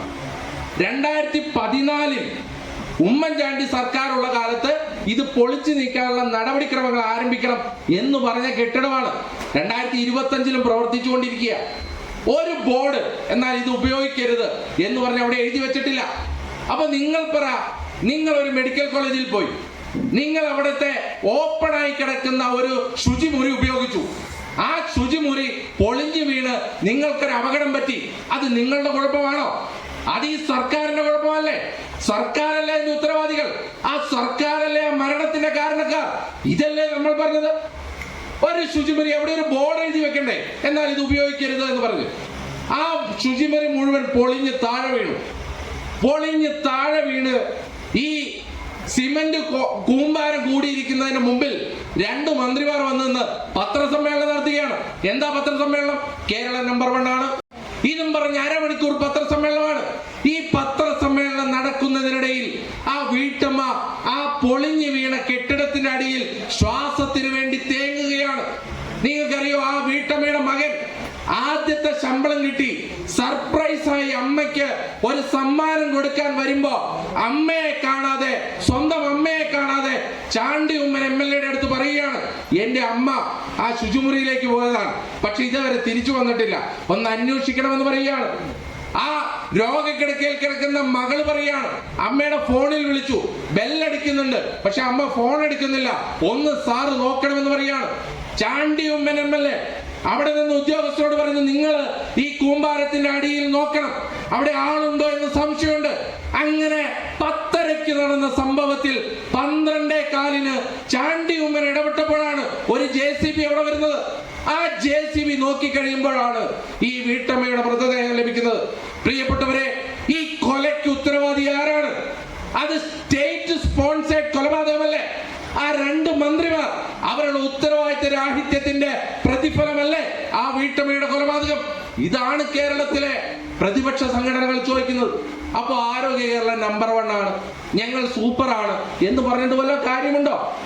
ഇവിടെ നിങ്ങളുടെ തലശ്ശേരിയുടെ MLA യൂത്ത് കോൺഗ്രസിനെ സമരമാർഗം പഠിപ്പിക്കാൻ ഇറങ്ങി. യൂത്ത് കോൺഗ്രസ് ഇങ്ങനെയല്ല സമരം ചെയ്യേണ്ടത്, വേറൊരു രീതിയിലാണ് സമരം ചെയ്യേണ്ടത്. പ്രിയപ്പെട്ടവരെ, ഈ പത്രസമ്മേളനം നടത്തിക്കൊണ്ടിരിക്കുകയിടയ്ക്ക് ഞാൻ നോക്കുമ്പോൾ അതിന്റെ അപ്പുറ സ്ക്രീനിൽ തലശ്ശേരി ജനറൽ ആശുപത്രിയുടെ മേൽക്കൂര മുഴുവൻ ചോരുന്ന കാഴ്ചയാണ് കാണുന്നത്. ഇയാളൊക്കെ യൂത്ത് കോൺഗ്രസിനെ സമരമാർഗം പഠിപ്പിക്കുന്നതിന് പകരം സ്വന്തം നിയോജകമണ്ഡലത്തിലെ ജനറൽ ആശുപത്രി ശരിയാക്കണ്ടേ? തിരുവനന്തപുരം മെഡിക്കൽ കോളേജിൽ സർജറിക്ക് വേണ്ട 2 രോഗികൾ ഒരേ കിടക്കയിലാണ് കിടക്കുന്നത്. അടിയന്തര ചികിത്സ വേണ്ടവർ നിലത്താണ് കിടക്കുന്നത്. ഇങ്ങനെയുള്ള ചരിത്രത്തിൽ ആദ്യമായി നാഷണൽ മെഡിക്കൽ കൗൺസിൽ ആകെയുള്ള 14 സർവകലാശാല, കേരളത്തിൽ ആകെയുള്ളത് 14 സർവകലാശാല, 13 വൈസ് ചാൻസലർമാരില്ല. കേരളത്തിൽ ആകെയുള്ളത് 66 ഗവൺമെന്റ് കോളേജുകൾ, 65 കോളേജിലും പ്രിൻസിപ്പൽമാരില്ല. കേരളത്തിൽ +2 കഴിയുന്ന, നിങ്ങളിപ്പോ പരിശോധിച്ചു, +2 കഴിയുന്ന 43% വിദ്യാർത്ഥികളും കേരളത്തിനകത്തല്ല പഠിക്കുന്നത്. ഉപരിപഠനത്തിന് വേണ്ടി വിദേശത്തേക്കോ അല്ലെങ്കിൽ കേരളത്തിന് പുറത്തേക്കോ പോവുകയാണ്. ഈ നാട്ടിൽ നിന്ന് മൈഗ്രേഷൻ അതിവ്യാപകമായി ലണ്ടനിലേക്കും അല്ലെങ്കിൽ UK-യിലേക്കും ജർമ്മനിയിലേക്കും ഓസ്ട്രേലിയയിലേക്കുള്ള മൈഗ്രേഷൻ അതിവ്യാപകമായി നടക്കുകയാണ്. ഇതിനെതിരെ ഒന്നും SFIക്ക് പരാതിയില്ല. SFIയുടെ സമരം എന്താ? ഭാരതാംബ അല്ലെങ്കിൽ മോഹൻ കുന്നുമ്മേൽ ഗവർണർ എന്നൊക്കെ പറഞ്ഞ് ഈ നാട്ടുകാരെ പറ്റിക്കാനുള്ള സമരമാണ് SFI ഇവിടെ നടത്തിക്കൊണ്ടിരിക്കുന്നത്. അപ്പൊ ഇതുപോലെ വിദ്യാഭ്യാസം, ഇന്നലെ എഞ്ചിനീയറിംഗ് എൻട്രൻസ് ലിസ്റ്റ് നിങ്ങൾക്കറിയാലോ, കീമിന്റെ മുഴുവൻ ലിസ്റ്റ് അത് ക്യാൻസലാക്കി. സാധാരണ എത്രയോ വിദ്യാർത്ഥികളാണ് അവരുടെ ഭാവിയാണ് തുലാസിലിട്ട് കളിക്കുന്നത്. ഉന്നത വിദ്യാഭ്യാസ മന്ത്രി പറഞ്ഞു, സർക്കാരിന്റെ കുഴപ്പമല്ല ഇത് പറ്റിയതെന്നാ പറഞ്ഞത്. പിന്നെ ഇത് നമ്മുടെ കുഴപ്പം കൊണ്ടാണല്ലോ പറ്റിയത്, സിസ്റ്റത്തിന്റെ എററാണ്. പ്രിയപ്പെട്ടവരെ, ഇങ്ങനെ വിദ്യാഭ്യാസ മേഖലയും ആരോഗ്യ മേഖലയും ഒക്കെ തച്ച് തകർത്ത ഒരു സർക്കാർ, ഈ സർക്കാരിനെതിരെയുള്ള വലിയ പോരാട്ടമാണ് നമ്മൾ നടത്തേണ്ടത്. ഇപ്പൊ നമുക്കറിയാം, കേരളത്തിലുടനീളം കേരളത്തിലെ മുഖ്യമന്ത്രി ഇന്ന് അമിത്ഷാ വന്നിട്ടുണ്ട്. ഇന്ന് തിരുവനന്തപുരത്ത് അമിത്ഷാ ഉണ്ട്, ഇവിടെ വരുന്നുണ്ട് അല്ലേ? രാജരാജേശ്വരി ക്ഷേത്രത്തിൽ മുന്നിൽ അമിത്ഷാ ഇന്ന് തിരുവനന്തപുരത്ത് നടത്തിയ പ്രസംഗം എന്താണെന്ന് അറിയോ? സ്വർണ്ണ കള്ളക്കടത്ത് സ്റ്റേറ്റ് സ്പോൺസേഡ് കള്ളക്കടത്താണെന്ന് പറഞ്ഞു. എന്ന് വെച്ചാൽ കേരളത്തിലെ മുഖ്യമന്ത്രിയുടെ ഓഫീസാണ് കള്ളക്കടത്ത് നടത്തിയത് എന്നുള്ളതാണ് അമിത്ഷാ ആരോപിക്കുന്നത്. എന്നിട്ട് ഈ സ്വർണ്ണ കള്ളക്കടത്തിനെതിരായിട്ട് കേരളത്തിന്റെ മുഖ്യമന്ത്രിയെ ഒരു തവണ ഈ കേന്ദ്ര അന്വേഷണ ഏജൻസി ചോദ്യം ചെയ്തിട്ടുണ്ടോ? ഇനി അത് മാത്രമല്ല, നിങ്ങൾക്കറിയാലോ, പണ്ട് 2004 അന്നത്തെ പ്രതിപക്ഷ നേതാവായിരുന്ന VS അച്യുതാനന്ദൻ, അദ്ദേഹത്തിന്റെ വിശ്വവിഖ്യാതമായ ഒരു പ്രസംഗമുണ്ട്. എന്താണ്? ആലപ്പുഴയിലെ തീരപ്രദേശത്തെ കരിമണൽ കക്കുന്ന കള്ളനാണ് കർത്ത, കള്ളനാണ് കർത്ത, കള്ളനാണ് കർത്ത. അല്ലേ? നിങ്ങൾക്കറിയോ, ആലപ്പുഴയിലെ തീരപ്രദേശത്തെ കരിമണൽ കക്കുന്ന ആ കർത്തയുടെ കമ്പനിയിൽ നിന്ന് മാസം 18 ലക്ഷം രൂപയാണ് ഈ പിണറായി വിജയന്റെ മകൾ വീണ വിജയന്റെ കമ്പനിയിലേക്ക് മാസം മാസം വന്നുകൊണ്ടിരിക്കുന്നത്. എന്നിട്ട് ഒരു അന്വേഷണമില്ല. ഈ കേന്ദ്ര അന്വേഷണ ഏജൻസികൾക്ക് അന്വേഷണമില്ല. സ്വർണ്ണക്കള്ളക്കടത്ത്, ഡോളർ കള്ളക്കടത്ത്, ലൈഫ് മിഷനിൽ അഴിമതി, മുഖ്യമന്ത്രിയുടെ ഓഫീസിന് നേരെ അഴിമതി, എത്രയോ സംഭവങ്ങളാണ്. വനിതകൾക്കെതിരെയുള്ള ആക്രമണം. കേരളത്തിൽ ആകെ 2 വനിതകൾക്കാണ് ഈ ഇടയ്ക്ക് നീതി ലഭിച്ചിട്ടുള്ളൂ. 2 പേർ. ഒരു വനിതയുടെ പേര് ഹണി റോസ് എന്നാണ്. നമ്മുടെ ഹണി റോസ് എന്നൊക്കെ പറയുമ്പോൾ ചേട്ടന്മാർക്ക് ഒരു ആവേശമുണ്ട്. കാരണം ഹണി റോസ് ഒരു ദിവസം ഒരു പരാതിയാണ്. എന്താ പരാതി? ബോബി ചെമ്മണ്ണൂർ എന്നെ മോശമായി എന്തോ പറഞ്ഞു. അപ്പൊ തന്നെ മുഖ്യമന്ത്രി ഒരു പ്രത്യേക സംഘം രൂപീകരിക്കുകയാണ്. എന്താണ്? കേരളത്തിലെ സ്ത്രീകളുടെ മാനം സംരക്ഷിക്കുന്നതിന് വേണ്ടി. സംഘത്തിന്റെ തലവന്റെ പേരാണ് കോമഡി. നിങ്ങളുടെ നാട്ടുകാരനാ പി ശശി. സംഘം തീരുമാനിച്ചു ബോബി ചെമ്മണ്ണൂരിനെ അകത്തിട്ടു, പോട്ടെ. രണ്ടാമത് ഒരാൾക്ക് നീതി ലഭിച്ചു. ഇന്നിപ്പോ അവർ പുറത്തിറങ്ങുന്നതിന്റെ വാർത്ത വന്നിട്ടുണ്ട്. ചെങ്ങന്നൂർ കാർന്നവർ വധക്കേസിലെ പ്രതിയായ ഷെറിൻ. ആരാണ് ഈ കാർന്നവർ? കാർന്നവർ എന്ന് പറഞ്ഞാൽ പ്രായമുള്ള ആളെന്നല്ല. ഈ ഷെറിന്റെ അമ്മായിയപ്പനാണ് കാർന്നവർ. പേരാ. കാർന്നവരെ തലക്കടിച്ചു കൊന്നു മരുമകൾ. ഈ വധക്കേസിലെ പ്രതിയായ ഷെറിന് ചട്ടങ്ങൾ ലംഘിച്ചുകൊണ്ട് ജാമ്യം കൊടുത്തു, പരോള് കൊടുത്തു. അതും പോരാഞ്ഞിട്ട് ഒരു ദിവസം നമ്മുടെ ചർച്ചയിൽ നമ്മുടെ നേതാവ് ജ്യോതികുമാർ ചാമക്കാല പറഞ്ഞു, ഈ ഷെറിന് പരോള് കിട്ടുന്ന ദിവസം ഷെറിൻ ജയിലിന്റെ പുറത്ത് വരുമ്പോ അവിടെ ഒരു ബെൻസ് കാർ പുറത്തിങ്ങനെ വെയിറ്റ് ചെയ്ത് കിടക്കുകയാണ്. എന്നിട്ട് ചാമക്കാല പറഞ്ഞു, ആ ബെൻസ് കാറിലുള്ളത് കേരളത്തിലെ ഗതാഗത വകുപ്പ് മന്ത്രിയായ ഗണേഷ് കുമാറിന്റെ PA ആണ്. ഷെറിനും ഗണേഷ് കുമാറുമായ അവിഹിത ബന്ധമുണ്ട് എന്ന് വരെ പറഞ്ഞു വെച്ചു. എന്നിട്ട് അദ്ദേഹം ഒരു കാര്യം പറഞ്ഞു, ഇനി ഇത് തെറ്റാണെന്ന് ഗണേഷ് കുമാറിന് തോന്നുവാണെങ്കിൽ എനിക്കെതിരെ മാനനഷ്ടത്തിന് കേസ് കൊടുക്കാൻ പറഞ്ഞു. മാനമുള്ളവരല്ലേ നഷ്ടമുള്ളൂ. അതുകൊണ്ട് ഗണേഷ് കുമാർ കേസ് കൊടുക്കാൻ പോയില്ല. പ്രിയപ്പെട്ടവരെ, ഇങ്ങനെ ഈ കാർന്നവർ വധക്കേസിലെ പ്രതിയായ ഷെറിന് ചട്ടങ്ങൾ ലംഘിച്ച് ശിക്ഷ ഇളവ് കൊടുത്തു. അവർ പുറത്തിറങ്ങാൻ പോവുകയാണ്. ഈ 2 വനിതകൾക്കല്ലാതെ ആർക്കാണ് നീതി ലഭിച്ചത്? ആശാ വർക്കർമാർ 110 ദിവസമായി സമരത്തിലാണ്. അവരെന്താ ആവശ്യപ്പെടുന്നത്? അവരുടെ ആവശ്യം എന്താ? ദിവസം 200 രൂപയുടെ വേതന വർധനവ്. അപ്പോഴാണ് മന്ത്രി പറഞ്ഞത് 7000 രൂപയ്ക്ക് ഒരു കുടുംബത്തിന് ഒരു മാസം അടിച്ചു പൊളിച്ച് ജീവിക്കാം. ഏത് കുടുംബം 7000 രൂപയ്ക്ക് അടിച്ചു പൊളിച്ച് ജീവിക്കും? നിങ്ങൾക്കറിയാം. ആശാ വർക്കർമാർ ഇന്നും സമരത്തിലാണ്. വെയിലുണ്ടായപ്പോ, മഴയുണ്ടായപ്പോ, കാറ്റുണ്ടായപ്പോ സെക്രട്ടേറിയറ്റിന് മുമ്പിൽ അവർക്കൊരു മേൽക്കൂര പോലും കെട്ടാൻ സമ്മതിക്കാതെ അവർ സമരത്തിലാണ്. ആ വനിതകൾക്ക് നീതിയില്ല. ഈ കേരളത്തിൽ എത്രയോ വീട്ടമ്മമാർ, അവർക്ക് നീതിയില്ല. പക്ഷേ ഇങ്ങനെയുള്ള ക്രിമിനലുകൾക്കാണ് കേരളത്തിൽ നീതി ലഭിക്കുന്നത് എന്ന് പറയുമ്പോൾ കേരളത്തിലെ സ്ത്രീ സുരക്ഷയുടെ കാര്യം എന്താണ് എന്നുള്ളത് നിങ്ങൾ ചിന്തിക്കണം. നമുക്കറിയാം, കേരളത്തിൽ ഈ വർദ്ധിച്ചു വരുന്ന അക്രമങ്ങൾ, നമ്മുടെ വിദ്യാർത്ഥികളുടെ ഇടയിലേക്ക് ഈ അക്രമങ്ങൾ പടരുന്നത് എങ്ങനെയാണ്? ഇപ്പൊ നമ്മളൊക്കെ നോക്കുമ്പോൾ നിങ്ങളുടെ കണ്ണൂർ ജില്ലയിൽ നിന്നുള്ള ആകാശത്തില്ലെങ്കിൽ അവന്റെ റീൽസ് ഞാനൊരു ദിവസം ചാനലിൽ തന്നെ പറഞ്ഞു, ഈ ഗുണ്ടാ സംഘങ്ങളെയൊക്കെ മഹത്വവൽക്കരിക്കുന്നത് CPM ആണ്. കാരണം ഈ ആകാശത്തില്ലെങ്കിൽ അല്ലെങ്കിൽ കൊടിസുനി, മുഹമ്മദ് ഷാഫി, ഇവനൊക്കെ പരോള് കൊടുക്കാനും റീൽസ് ഇടാനും അതിൽ ലൈക്ക് അടിക്കാനും പോകുന്നത് ഈ കമ്മ്യൂണിസ്റ്റുകാരാണ്. വേറെ ആരെങ്കിലും കണ്ടിട്ടുണ്ടോ? നമ്മുടെ ആരെങ്കിലും ഏതെങ്കിലും ഗുണ്ടാ നേതാവിന് ലൈക്ക് അടിക്കണം കണ്ടിട്ടുണ്ടോ? ഇങ്ങനെ ഈ നാടിനെ അക്രമത്തിന് വേണ്ടി പ്രോത്സാഹിപ്പിക്കുന്നത് മുഖ്യമന്ത്രിയാണ് എന്നുള്ള കാര്യത്തിൽ ഒരു തർക്കവും വേണ്ട. എന്നിട്ട് കേരളത്തിലെ മുഖ്യമന്ത്രി ഓരോ ദിവസം പറയാണ് 3.0 പിണറായി വിജയൻ 3ാമതും വരും.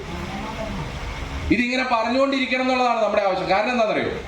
നിലമ്പൂർ തെരഞ്ഞെടുപ്പിൽ ഇത് തന്നെയായിരുന്നു അദ്ദേഹം പറഞ്ഞത്. പിണറായി വിജയൻ 3ാമത് വരാൻ പോവുകയാണെന്ന് പറഞ്ഞപ്പോഴേക്കും കേരളത്തിലെ ജനത മുഴുവൻ കൈകൊപ്പിക്കൊണ്ട് ഓടി വന്നാണ് നമുക്ക് വോട്ട് ചെയ്തത്. കാരണം ഇയാൾ ഇനി ഇങ്ങോട്ട് വന്നെന്ന് പറഞ്ഞാൽ പിന്നെ കേരളത്തിന്റെ അവസ്ഥ എന്താണെന്നുള്ളത് കേരളത്തിലെ ജനങ്ങൾക്കറിയാം. ഇങ്ങനെ കേരളത്തെ തകർത്ത ഒരു മുഖ്യമന്ത്രിയും ഒരു ഭരണകൂടവും, ആ ഭരണകൂടത്തിന് എതിരായിട്ടുള്ള പോരാട്ടമാണ് നമ്മൾ നടത്തുന്നത്. പ്രിയപ്പെട്ടവരെ, അതിന് നമ്മൾ 2026 എന്ന് പറഞ്ഞ ഫൈനലാണ്. ഈ ഫൈനലിന് മുമ്പ് ഒരു സെമി ഫൈനലുണ്ട്. അതേതാണ്? പഞ്ചായത്ത് തെരഞ്ഞെടുപ്പാണ്. 2025 പഞ്ചായത്ത് തെരഞ്ഞെടുപ്പാണ് ഞാൻ പറയുകയാണെങ്കിൽ നിയമസഭാ തെരഞ്ഞെടുപ്പിനേക്കാൾ പ്രാധാന്യം അറിയിച്ചത്. പഞ്ചായത്ത് തെരഞ്ഞെടുപ്പിൽ ജയിച്ചാലേ നിയമസഭ ജയിക്കുള്ളൂ. ഇപ്പൊ നിങ്ങളൊന്ന് ആലോചിച്ച് 2019 നമുക്ക് 19 സീറ്റ് കിട്ടി ലോക്സഭയിൽ. അപ്പോഴത്തേക്കും നമ്മുടെ നേതാക്കന്മാരൊക്കെ പറയോ ഇനി നോക്കണ്ട, നമ്മളങ്ങ് തീരുമാനിച്ചാൽ മതി, ആരാന്നുള്ളത് തീരുമാനിച്ചാൽ മതി എന്ന് പറയും. അവസാനം പഞ്ചായത്ത് തെരഞ്ഞെടുപ്പ് വന്നപ്പോൾ തോറ്റുപോയി. 2021 നിയമസഭാ തെരഞ്ഞെടുപ്പിൽ നമ്മൾ പരാജയപ്പെട്ടു. ഇപ്പൊ 2024 ലോക്സഭാ തെരഞ്ഞെടുപ്പിൽ 20 18 സീറ്റ് നമുക്ക് കിട്ടി. നമ്മുടെ ചില നേതാക്കന്മാർ അന്നേരം പറഞ്ഞു തുടങ്ങി ഇനി തീരുമാനിച്ചാൽ മതി. അത് വേണ്ട. ഞാൻ KPC പ്രസിഡന്റ് പറഞ്ഞത് വീണ്ടും പറയുകയാണ്, നമ്മളെല്ലാം സോൾജിയേഴ്സ് ആണ്, അതിന് മുകളിലൊരു സ്ഥാനം ആർക്കുമില്ല. പ്രിയപ്പെട്ടവർ, ഈ പഞ്ചായത്ത് തെരഞ്ഞെടുപ്പ് ജയിക്കണം. ഇപ്പൊ പേരാവൂരിനെ കുറിച്ച് എന്നോട് പറഞ്ഞു, അതായത് ചരിത്രത്തിൽ ഇന്നേ വരെ ജയിക്കാൻ പറ്റിയിട്ടില്ല. 4 വാർഡാണ് ഇപ്രാവശ്യം നമ്മൾ ജയിച്ചത്. 5 അല്ലേ? നമ്മൾ ഒന്ന് നോക്കിയാൽ 2-3 ജയിക്കാറുണ്ട് എന്നോട് പലരും പറഞ്ഞു. പോട്ടെ, ഞാൻ പറഞ്ഞത് കഴിഞ്ഞതൊക്കെ പോട്ടെ, കഴിഞ്ഞതിനെ പറ്റി ചിന്തിച്ചുകൊണ്ടിരുന്നിട്ട് കാര്യമില്ല. ഈ വരാൻ പോകുന്ന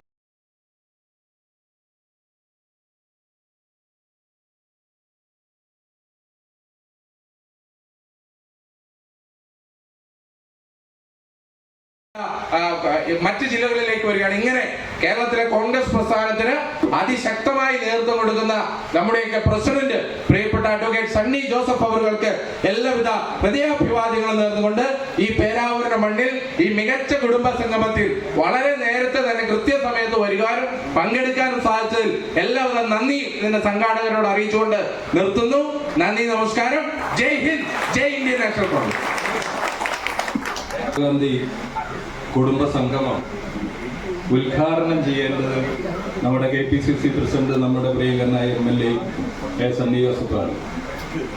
ഈ ഉദ്ഘാടന പരിപാടി സാധാരണ നേരത്തെ വെക്കേണ്ടതാണ്. എന്നാൽ അദ്ദേഹത്തിന്റെ സമയമനുസരിച്ച് നമുക്കറിയാം, അദ്ദേഹം ഇന്ന് അഭിനന്ദനയോട് സൂചിപ്പിച്ചു, ഇന്ന് കേരളം മുഴുവൻ ചുറ്റിക്കറങ്ങേണ്ട ഒരു സ്ഥിതിയാണുള്ളത്. പ്രധാനമായിട്ടും അദ്ദേഹത്തിന് പറയാനുള്ളത് ഇവിടെ ഞങ്ങളൊക്കെ പറഞ്ഞ കാര്യങ്ങളാണ്. അടുത്ത 2 തെരഞ്ഞെടുപ്പ്, അതിന് ഈ പ്രദേശത്തെ അല്ലെങ്കിൽ മുഴുവൻ കോൺഗ്രസ്സുകാരെയും UDFന്റെ പ്രവർത്തകരെയും സജ്ജമാക്കുന്നതിന് വേണ്ടിയുള്ള തിരക്കിലാണ് അദ്ദേഹം. ഇന്നലെ മനോരമ നടത്തിയ ഒരു അഭിമുഖം ഞാനിന്ന് അതിന്റെ വീഡിയോ കണ്ടു. അപ്പൊ അതിന് കുറെ കമന്റ് ഇട്ടേക്കുന്നുണ്ട് ആളുകൾ. ക്ലിയർ മറുപടി, അതുപോലെ തന്നെ ജെന്റിൽമാൻ, ഇങ്ങനെയുള്ള വിശേഷമാണ് ഇന്ന് അദ്ദേഹത്തെ കുറിച്ചുള്ളത്. അപ്പോൾ അതുകൊണ്ട് ഞാൻ നേരത്തെ പറഞ്ഞ അതിനുവേണ്ടിയുള്ള പ്രവർത്തനം അദ്ദേഹത്തിന്റെ സമയപരിമിതി നിന്നുകൊണ്ട് നമ്മളെല്ലാം ഏറ്റെടുക്കണം. അങ്ങനെ ഏറ്റെടുത്താൽ നമ്മൾക്ക് ഈ സ്വപ്നം സാക്ഷാത്കരിക്കാൻ കഴിയും. അതുകൊണ്ട് ഈ കുടുംബ സംഗമം ഉദ്ഘാടനം ചെയ്യുന്നതിന് വേണ്ടി ബഹുമാനായ KPCC president advocate Sunny Joseph MLA ക്ഷണിച്ചുകൊണ്ട്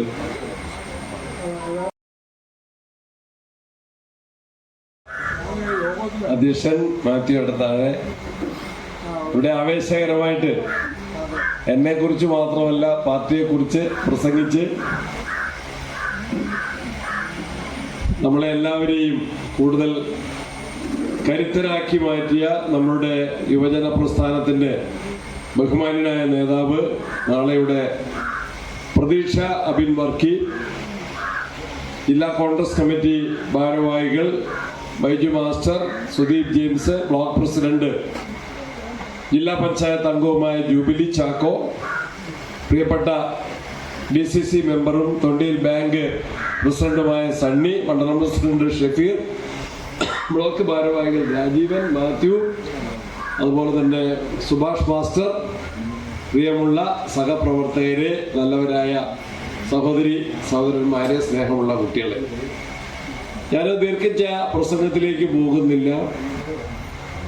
എന്നെ കേരളത്തിലെ കോൺഗ്രസിന്റെ കമ്മിറ്റിയുടെ പ്രസിഡന്റായിട്ട് എന്നെ തെരഞ്ഞെടുത്തെങ്കിൽ സത്യത്തിൽ അതിൻ്റെ കാരണക്കാര് നിങ്ങൾ ഓരോരുത്തരുമാണ്, നിങ്ങളെല്ലാവരുമാണ്. പ്രത്യേകിച്ച് കണ്ണൂർ ജില്ല എനിക്ക് നൽകിയിട്ടുള്ള പിന്തുണയാണ് പേരാവൂര് നിയോജക മണ്ഡലം എനിക്ക് നൽകിയിട്ടുള്ള എല്ലാ വാശിയേറിയ തെരഞ്ഞെടുപ്പുകളിലും എന്നെ വിജയിപ്പിച്ചതിൻ്റെ അടിസ്ഥാനത്തിലാണ്. പല പേരുകളും വരുമ്പോൾ ഞാൻ കൃത്യമായിട്ട് ഇവരോടെല്ലാം പറഞ്ഞിട്ടുണ്ട്. 3 ഇലക്ഷനിൽ ഞാൻ മത്സരിച്ചതിൽ ഒരു ഇലക്ഷനിൽ ഞാൻ തോറ്റിരുന്നെങ്കിൽ, അല്ലെങ്കിൽ കഴിഞ്ഞ വാശിയേറിയ ഇലക്ഷനിൽ പല കാരണവശാലും ഞാൻ പരാജയപ്പെട്ടിരുന്നെങ്കിൽ KPCCയുടെ പ്രസിഡന്റ് സ്ഥാനത്തേക്ക് എൻ്റെ പേര് പരിഗണിക്കില്ല. എനിക്ക് നിങ്ങളുടെ എല്ലാവരുടെയും സ്നേഹവും പിന്തുണയും ആത്മാർത്ഥമായ സഹായ സഹകരണവും ലഭിക്കുന്നത് കൊണ്ടാണ്, നിങ്ങൾ നൽകുന്നത് കൊണ്ടാണ് ആ ചുമതലയിലേക്ക് എന്നെ നിയോഗിക്കാൻ അഖിലേന്ത്യാ കോൺഗ്രസ് നേതൃത്വത്തിനും കേരളത്തിലെ കോൺഗ്രസിന്റെ നേതാക്കന്മാരിൽ ഏതാണ്ട് എല്ലാവരും തന്നെ അഭിപ്രായം ചോദിച്ചവരിൽ രാഹുൽ ഗാന്ധി അഭിപ്രായം ചോദിച്ച നേതാക്കന്മാരിൽ 99% നേതാക്കന്മാരും എൻ്റെ പേരിനെ പിന്തുണച്ചുവെങ്കിൽ സത്യത്തിൽ നമുക്കെല്ലാവർക്കും ഒന്നിച്ച് കിട്ടിയ ഒരു അംഗീകാരമാണ്. ഞാൻ ഈ വേദിയിൽ ഇരുന്നു കൊണ്ട് ഞാൻ ഓർമ്മിച്ചു. അത് കുട്ടിച്ചേട്ടൻ്റെയും ജോർജ് വക്കീലിൻ്റെയും ജോസഫ് ചേട്ടൻ്റെയും ബാലൻ നമ്പ്യാരുടെയും ഇന്നലകളിൽ കണ്ണൂരിൻ്റെ മലയോര പ്രദേശങ്ങളിൽ പേരാവൂരിൽ ഉൾപ്പെടെ കോൺഗ്രസ് പ്രസ്ഥാനത്തിന് വേണ്ടി നിസ്വാർത്ഥമായിട്ട് അധ്വാനിച്ച് സേവനം ചെയ്ത് കോൺഗ്രസിനെ ഈ മലയോരത്തിന്റെ മണ്ണിൽ പ്രത്യേകിച്ച് ശക്തമായ പ്രസ്ഥാനമാക്കി വളർത്തിയ നമ്മുടെ മുൻകാല തലമുറയുടെയും ഇന്നും ഈ സംഘടനയ്ക്ക് നേതൃത്വം നൽകുന്ന യുവജന നേതൃനിരയുടെയും ത്യാഗത്തിന്റെയും കാഴ്ചപ്പാടിന്റെയും അംഗീകാരമാണ് നിങ്ങളിൽ ഒരാളായ എന്നെ KPCCയുടെ പ്രസിഡന്റായിട്ട് തീരുമാനിച്ചത് എന്ന് മനസ്സിലാക്കാൻ സാധിക്കും. ചുമതല ഏറ്റെടുക്കുന്ന ദിവസം ഞങ്ങളെല്ലാവരും പുതിയ ടീം AK ആന്റണിയെ കാണുന്നതിന് വേണ്ടി അദ്ദേഹത്തിൻ്റെ വീട്ടിൽ പോയി. അദ്ദേഹം പറഞ്ഞ ഒരു കാര്യം, കാർഷിക മേഖലയിൽ നിന്ന് മലയോര പ്രദേശത്ത് നിന്ന് ആദ്യമായിട്ടാണ് KPCCയുടെ പ്രസിഡന്റ് വരുന്നത് എന്ന് പറഞ്ഞു. എന്നോട് നേരത്തെ തന്നെ അദ്ദേഹത്തിന് താല്പര്യമുണ്ടായിരുന്നു. ഞാൻ ഒരഭിമുഖത്തിൽ ഞാൻ പറഞ്ഞിട്ടുണ്ട്, മിനിഞ്ഞാന്ന് ഗുരുവന്ദനത്തിന്റെ ദിവസമായിരുന്നു. എന്നോട് രാഷ്ട്രീയത്തിലെ ഗുരു ആരാണ് എന്ന് ചോദിച്ചപ്പോൾ ഞാനത് AK ആന്റണിയാണ്. ഉമ്മൻചാണ്ടിയും തത്തുല്യനായിട്ട് നിൽക്കുന്നുവെങ്കിലും 1ാം സ്ഥാനത്ത് AK ആന്റണിയാണ് എന്ന് പറഞ്ഞപ്പോൾ അവരത് ഉൾക്കൊള്ളുകയും ഏതാണ്ടത് നേരത്തെ തന്നെ അവരുടെ മനസ്സിലുണ്ടായിരുന്നു. അങ്ങനെയുള്ള നേതാക്കന്മാരുടെ വലിയ പിന്തുണയും പ്രോത്സാഹനവും അതോടൊപ്പം തന്നെ എനിക്കുണ്ടായിട്ടുണ്ട്. അതിനേക്കാൾ എൻ്റെ കരുത്ത്, പ്രസ്ഥാനത്തിൻ്റെ കരുത്ത് നിങ്ങൾ ഓരോരുത്തരുമാണ്. ഞാൻ പ്രത്യേകിച്ച് ഇലക്ഷന് മത്സരിച്ചപ്പോൾ തൊണ്ടിയിലൊക്കെ വന്ന വലിയ പിന്തുണ, വൈകുന്നേരം സ്ഥാനാർത്ഥി പര്യടനത്തിന് ഇറങ്ങുമ്പോൾ ഒരുപാട് ആളുകൾ, ഈ ഇരിക്കുന്ന അധികം പേരും കൂടെ വന്ന് എല്ലാ പ്രവർത്തനങ്ങളും വളരെ നല്ല നിലയിൽ കൊണ്ടുപോയി. അതിനെല്ലാ സ്നേഹത്തിനും ഞാൻ പ്രത്യേകമായിട്ട് നന്ദി പറയുകയാണ്. പക്ഷേ നമ്മുടെ ഉത്തരവാദിത്തം വളരെ വലുതാണ്. എന്തിനാണ് പുതിയ കമ്മിറ്റി എന്ന് ചോദിച്ചാൽ നമ്മുടെ ഉത്തരവാദിത്തം വരുന്ന 2 ഇലക്ഷനുകളാണ് വളരെ പ്രധാനപ്പെട്ടത്. അതിൽ അസംബ്ലി തെരഞ്ഞെടുപ്പിൽ ഒരുപക്ഷെ ഞാൻ തന്നെ മത്സരിക്കാൻ സാധ്യതയുള്ള അസംബ്ലി തെരഞ്ഞെടുപ്പിനേക്കാൾ പ്രാധാന്യം തദ്ദേശ തെരഞ്ഞെടുപ്പ് തന്നെയാണ്. പഞ്ചായത്ത് ഇലക്ഷൻ തന്നെയാണ് അസംബ്ലി തെരഞ്ഞെടുപ്പിനേക്കാൾ പ്രാധാന്യമുള്ളത്. അതിൽ നമ്മൾ സജ്ജരാകുന്ന, ഇന്നും വരുന്ന വഴിക്ക് എനിക്ക് AICCയിൽ നിന്ന് എനിക്ക് 2 ഫോൺ കോളുകളും അതുപോലെ തന്നെ 2 വാട്സപ്പ് മെസ്സേജും വന്നു. ഒന്ന്, ബഹുമാനായ KC വേണുഗോപാൽ കണ്ണൂരിൽ നിന്ന് രാഷ്ട്രീയത്തിൽ മുന്നോട്ട് പോയിട്ടുള്ള AICCയുടെ സംഘടനാ ചുമതലയുള്ള ജനറൽ സെക്രട്ടറി KC വേണുഗോപാൽ എന്നോട് ചോദിച്ചത്, പുതിയ വാർഡുകൾ എണ്ണം കൂടി പുതിയ വാർഡുകൾ വന്നതിന് ശേഷം അതിൻ്റെ അടിസ്ഥാനത്തിലുള്ള വാർഡ് കമ്മിറ്റികൾ രൂപീകരിച്ചിട്ടുണ്ടോ? പഴയ വാർഡുകളുടെ എണ്ണമല്ല, പേരാവൂരിലും കണിച്ചാറിലും എല്ലാം വാർഡുകൾ കൂടിയിട്ടുണ്ട്. പുതിയ വാർഡുകളുടെ അതിർത്തി മാറിയിട്ടുണ്ട്. അതിന്റെ അടിസ്ഥാനത്തിൽ വാർഡ് കമ്മിറ്റികൾ രൂപീകരിച്ചിട്ടുണ്ടോ? അതാണ് KC വേണുഗോപാൽ എന്നോട് ചോദിച്ച ഒരു ചോദ്യം. അതുപോലെ പ്രചരണ പ്രവർത്തനം എങ്ങനെ എന്ന് AICCയിൽ നിന്ന് ഇപ്പോൾ വരുന്ന വഴിക്ക്, ഇരിട്ടിയിൽ നിന്ന് വരുന്ന വഴിക്ക് എനിക്ക് 2 വാട്സപ്പ് മെസ്സേജുകൾ വന്നു. ഗ്രാമതലങ്ങളിൽ നമ്മളുടെ പ്രവർത്തനം എന്ത് എന്ന് അത് പരിശോധിക്കാൻ നമ്മൾ ശ്രമിക്കുമ്പോൾ നമുക്കറിയാം, ഈ കൂട്ടായ്മ തന്നെ ഇവിടെ ഇരിക്കുന്ന ആളുകളിൽ അധികം പേരും സജീവ രാഷ്ട്രീയ പ്രവർത്തകരല്ല. ഈ നേതൃനിരയും അല്ലെങ്കിൽ ഇതിൻ്റെ കൂടെ ഇരിക്കുന്ന കുറച്ചു പേരുമായിരിക്കും രാഷ്ട്രീയത്തിൽ കൂടുതൽ സമയം ചെലവഴിക്കുന്ന ആളുകൾ. എന്നാൽ നിങ്ങളെല്ലാവരുമാണ് കോൺഗ്രസിന്റെ യഥാർത്ഥ കരുത്ത്. ഞാൻ മലയാള മനോരമ ചാനലിൽ ജോണി ലൂക്കോസ് മിനിഞ്ഞാന്ന് എന്നെ ഇന്റർവ്യൂ ചെയ്തപ്പോൾ ഞാൻ പറഞ്ഞു, കോൺഗ്രസ്സുകാര് നേതാക്കന്മാരുൾപ്പെടെ ശ്രദ്ധിക്കേണ്ട ഒരു കാര്യം, പെരുമാറ്റത്തെക്കുറിച്ച് ചോദിച്ച ഒരു സന്ദർഭത്തിലാണ് കോൺഗ്രസിന്റെ പ്രവർത്തകരെക്കാൾ, കൃത്യമായി പറഞ്ഞാൽ അണികളെക്കാൾ നമുക്കുള്ളത് അനുഭാവികളാണ്. ഇന്റർവ്യൂവിലും പറയാൻ ആഗ്രഹിച്ച ഒരു കാര്യം, കല്യാണ വീട്ടിലും മരിച്ച വീട്ടിലും ഏത് ചടങ്ങിൽ ചെന്നാലും, പള്ളിയിൽ ചെന്നാലും, അമ്പലത്തിൽ ചെന്നാലും, പള്ളിക്കൂടത്തിൽ ചെന്നാലും, എവിടെ ചെന്നാലും കോൺഗ്രസിന്റെ യോജിച്ച പ്രവർത്തനം, നല്ല നിലയിലുള്ള പ്രവർത്തനത്തെ ആഗ്രഹിക്കുന്നവരാണ്. എന്തെങ്കിലും ഒരു അനിഷ്ടം നമ്മളുടെ ഭാഗത്തുനിന്നുണ്ടായാൽ, ഒരു പോരായ്മ നമ്മുടെ ഭാഗത്തുനിന്നുണ്ടായാൽ എല്ലാവരുടെയും മനസ്സ് വേദനിക്കുകയാണ്. കാരണം കോൺഗ്രസ് പാർട്ടിക്ക് ഒരു ബദലില്ല. കോൺഗ്രസ് പാർട്ടിക്ക് ഇന്ത്യ രാജ്യത്തൊരു ബദലില്ല. കോൺഗ്രസ് എന്തിന്റെ പ്രതീകമാണ്, എന്താണ് കോൺഗ്രസിന്റെ സംഭാവന നമുക്കെല്ലാം അറിയാം. കുട്ടികളത് കൂടുതലായിട്ട് മനസ്സിലാക്കണം. രാജ്യത്തിന്റെ സ്വാതന്ത്ര്യം നേടിയത് കോൺഗ്രസ് ആണ്. സ്വതന്ത്ര ഇന്ത്യ, ഇന്ന് രാവിലെ പേരാവൂർ നിയോജകമണ്ഡലത്തിൽ SLC ഹയർ സെക്കൻഡറി പരീക്ഷകളിൽ എല്ലാ വിഷയങ്ങൾക്കും A+ കിട്ടിയ തൊണ്ടി സ്കൂൾ ഉൾപ്പെടെയുള്ള, മണത്തന സ്കൂൾ ഉൾപ്പെടെയുള്ള, കൊളക്കാട് സ്കൂൾ ഉൾപ്പെടെയുള്ള എല്ലാ സ്കൂളിലെയും കുട്ടികളെ വിളിച്ച് ഒരു അനുമോദന സദസ്സ് ഞാൻ തന്നെ മുൻകൈ എടുത്ത്, ഇവരെല്ലാവരും നിർബന്ധിച്ചിട്ടാണ്, സുദീപും ജൂലി ചാക്കോയൊക്കെ അതിൽ സംബന്ധിച്ചിട്ടാണ് വരുന്നത്. സുദീപൊക്കെ എൻ്റെ വലിയ സംഘാടനത്തിന് വേണ്ടി നന്നായിട്ട് അധ്വാനിച്ചവരാണ്. ആ ചടങ്ങിൽ 900-ഓളം കുട്ടികളാണ് ആ ചടങ്ങിൽ പങ്കെടുത്തത്. നമ്മൾ ആ ചടങ്ങ് ആരംഭിക്കുമ്പോൾ ഷാഫി പറമ്പിൽ MP ആണ് ആ ചടങ്ങ് ഉദ്ഘാടനം ചെയ്തത്.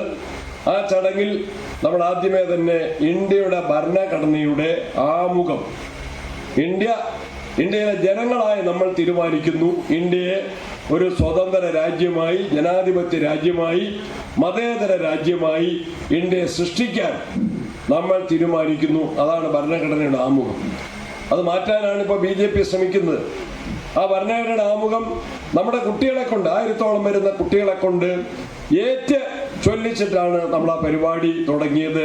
ആ ഭരണഘടന ഇന്ത്യക്ക് നൽകിയതും സ്വാതന്ത്ര്യം നേടിയെടുത്തതും കോൺഗ്രസ് ആണ്. നാടിന്റെ വികസനം നേടിത്തന്നത് കോൺഗ്രസ് ആണ്. മതേതരത്വം സംരക്ഷിച്ചത് കോൺഗ്രസ് ആണ്. അതിനുവേണ്ടിയാണ് മഹാത്മജിയുടെ ജീവൻ ബലി കൊടുത്തത്. രാജ്യത്തിന്റെ ഐക്യത്തിന് വേണ്ടിയാണ് ഇന്ദിരാഗാന്ധി വെടിയേറ്റ് മരിച്ചത്. ലോകത്തിന്റെ സമാധാനത്തിന് വേണ്ടിയാണ് രാജീവ് ഗാന്ധി അഗ്നി നാളങ്ങൾക്ക് ഉള്ളിൽപ്പെട്ട്, അല്ലെങ്കിൽ ഏറ്റവും ശക്തമായ ബോംബ് സ്ഫോടനത്തിൽ ചിതറിത്തെറിച്ചത് കോൺഗ്രസ് ഉയർത്തുന്ന മൂല്യങ്ങളെ സംരക്ഷിക്കുന്നതിന് വേണ്ടിയാണ്. ആ മൂല്യങ്ങൾ ചോദ്യം ചെയ്യപ്പെടുകയാണ്. BJPയുടെ ഭരണത്തിന് കീഴിൽ ആ മൂല്യങ്ങൾ ഇന്ന് ശക്തമായിട്ട് ചോദ്യം ചെയ്യപ്പെടുകയാണ്. അതിനെ സംരക്ഷിക്കാൻ കോൺഗ്രസിനെ കഴിയൂ. നമ്മുടെ ഇന്നത്തെ നേതൃത്വം, പ്രിയങ്കരിയായ സോണിയാഗാന്ധി, രാഷ്ട്രീയം അധികാരത്തിന് വേണ്ടിയാണ് എന്ന് ധരിക്കുന്ന, അധികാരം മറ്റുള്ള ദുരുദ്ദേശത്തിന് വേണ്ടിയാണ്, എന്ന തെറ്റായ കാര്യങ്ങൾക്ക് വേണ്ടിയാണ് എന്ന ധാരണയുള്ള നാട്ടിൽ നമുക്കറിയാം, സോണിയാഗാന്ധിയെ പ്രധാനമന്ത്രിയായി നിശ്ചയിച്ചു.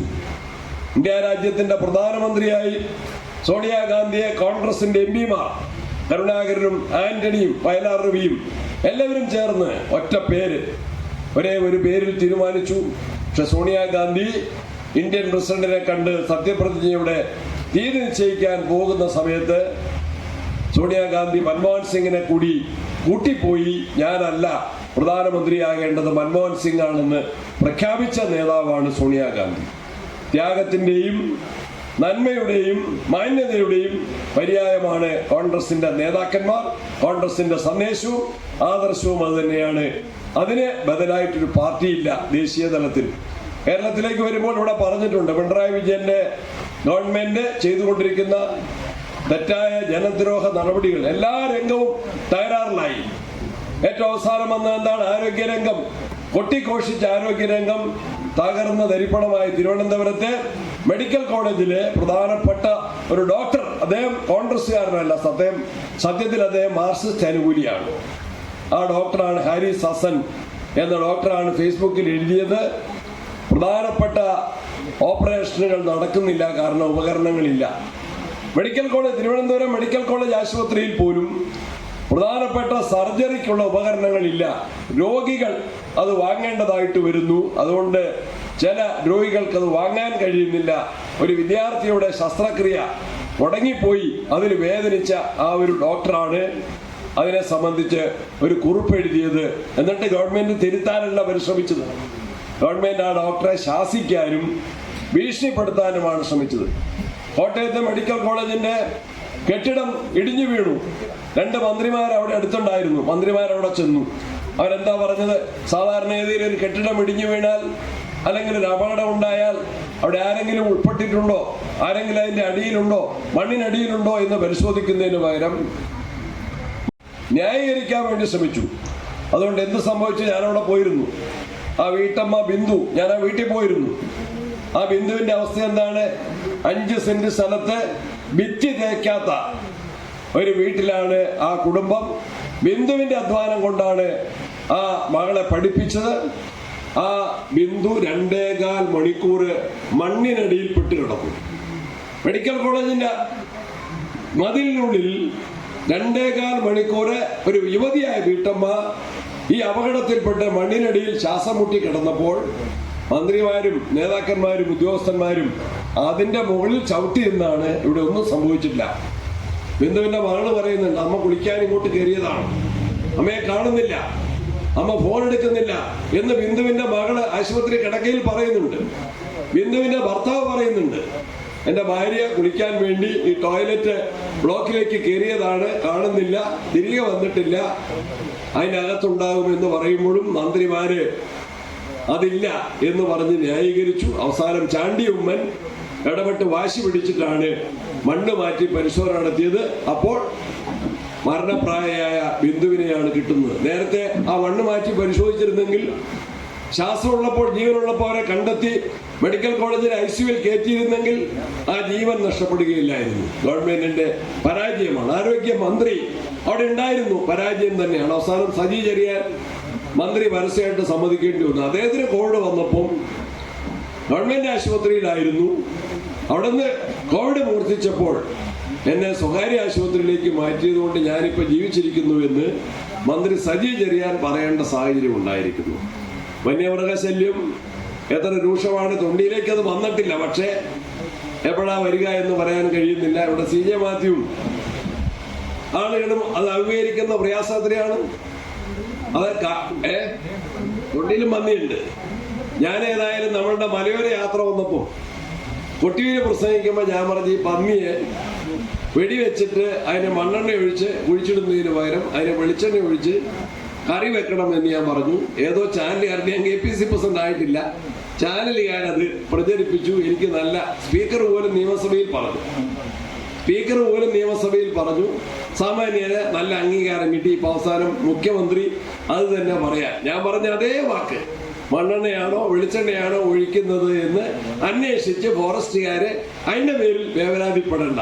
പാമ്പ്ളാരി പിതാവ് ഇരിട്ടിയില് നമ്മൾ നടത്തിയ ആ വന്യമൃഗ ശല്യത്തിനെതിരെയുള്ള നടപടികൾ പോരാ എന്ന് പറഞ്ഞ് നമ്മൾ നടത്തിയ ഉപവാസ സമരം ഉണ്ടായിരുന്നു. ആ ഉപവാസ സമരം ഉദ്ഘാടനം ചെയ്ത വള്ളപ്പള്ളി പിതാവ് പറഞ്ഞത്, ഫോറസ്റ്റുകാരെ അടുക്കളയിൽ കയറി ചട്ടി പൊക്കി ഇതിലെന്താ കറിയെന്ന് നോക്കേണ്ട ആവശ്യമില്ല എന്ന് പറഞ്ഞു. അത്രയെങ്കിലും പറയാൻ അവര് നിർബന്ധിതരായത്. വന്യമൃഗശല്യം രൂക്ഷമായിട്ട് നിൽക്കുമ്പോൾ എന്നോട് മിനിഞ്ഞാന്ന് എറണാകുളത്ത് നിന്ന് പ്രതിപക്ഷ നേതാവ് പറഞ്ഞു, 2 തവണ, ഞാൻ 10 തവണയെങ്കിലും ഈ സഭയിൽ 2ാം പിണറായി സർക്കാരിന്റെ ഈ 4 വർഷത്തെ ഭരണത്തിനിടയിൽ 10 തവണയെങ്കിലും വന്യമൃഗശല്യത്തെ കുറിച്ച് ഞാൻ ഗൗരവത്തിലുള്ള പ്രസംഗങ്ങൾ നിയമസഭയിൽ നടത്തിയിട്ടുണ്ട്. അതില് 2 പ്രസംഗങ്ങൾ അടിയന്തര പ്രമേയം ആയിട്ട് ഇത് ചർച്ച ചെയ്യണം എന്നാവശ്യപ്പെട്ടുകൊണ്ടാണ് TCTക്കും മാത്യു കൊളനാടനും ഓരോ പ്രാവശ്യം അടിയന്തര പ്രമേയങ്ങൾ കൊണ്ടുവന്നിട്ടുണ്ട്.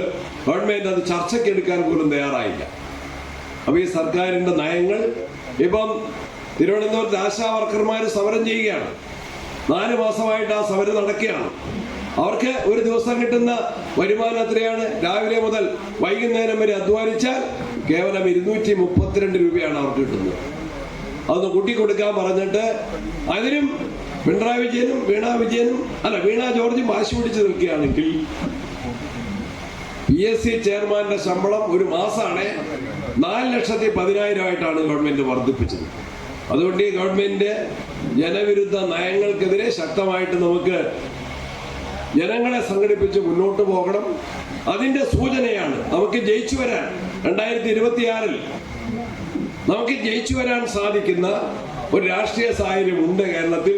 അതിന്റെ വ്യക്തമായ സൂചനയാണ് നിലമ്പൂരിലെ ജനങ്ങൾ നമുക്ക് നൽകിയത്, കേരളത്തിന് നൽകിയത്.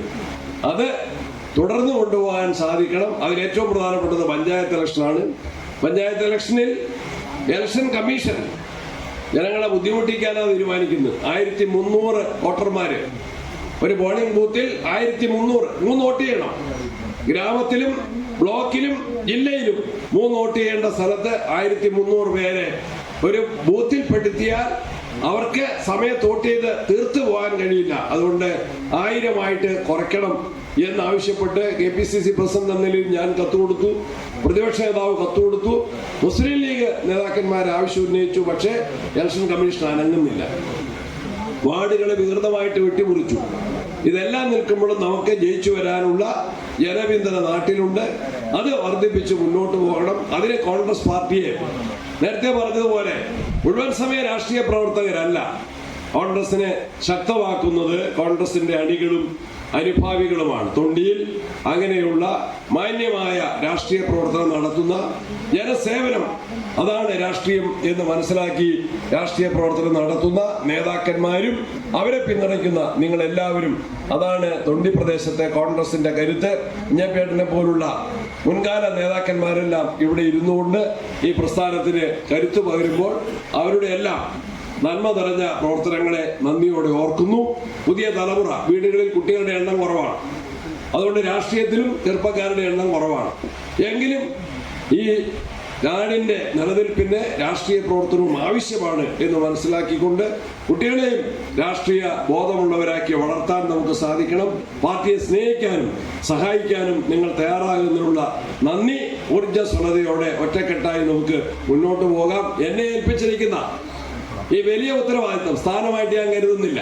കോൺഗ്രസിനെ കേരളത്തിൽ ജയിപ്പിക്കാനുള്ള വലിയ ഉത്തരവാദിത്വമാണ്. അതിൽ ഞാൻ ഒറ്റയ്ക്കല്ല.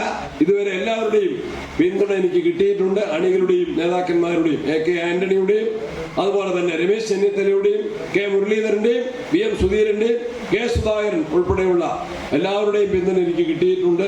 അണികളുടെ എല്ലാവരുടെയും പിന്തുണ ശക്തമായിട്ട് കിട്ടിയിട്ടുണ്ട്. ഇനിയും അത് ഉണ്ടാകണം എന്ന് അഭ്യർത്ഥിച്ചുകൊണ്ട് ഒറ്റക്കെട്ടായി നമുക്ക് മുന്നേറാൻ സാധിക്കും എന്ന പ്രതീക്ഷയിൽ ഈ കുടുംബ സംഗമത്തിൽ സംബന്ധിക്കുന്ന എല്ലാവർക്കും നന്ദിയും ആശംസകളും നേർന്ന് എന്റെ വാക്കുകൾ അവസാനിപ്പിക്കുന്നു. നമസ്കാരം. ജയ് ഭാരത്, ജയ് കോൺഗ്രസ്. നമ്മുടെ ആദരവ് ഏറ്റുവാങ്ങുന്ന നമ്മുടെ വിദ്യാർത്ഥികളുണ്ട്.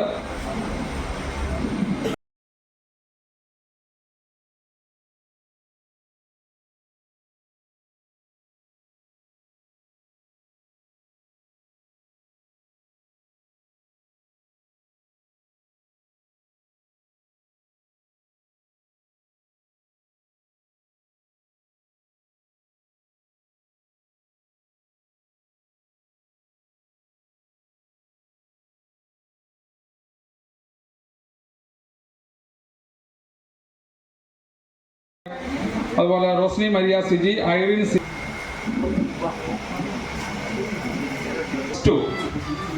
സ്നേഹപൂർവ്വം ക്ഷണിക്കുക.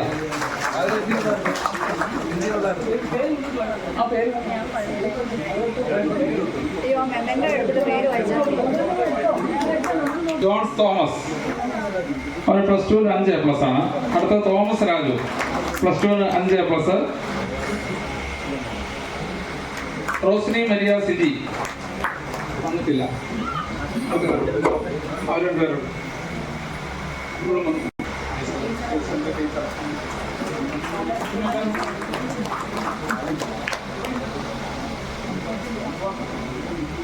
അൽഫോൺസ സജി,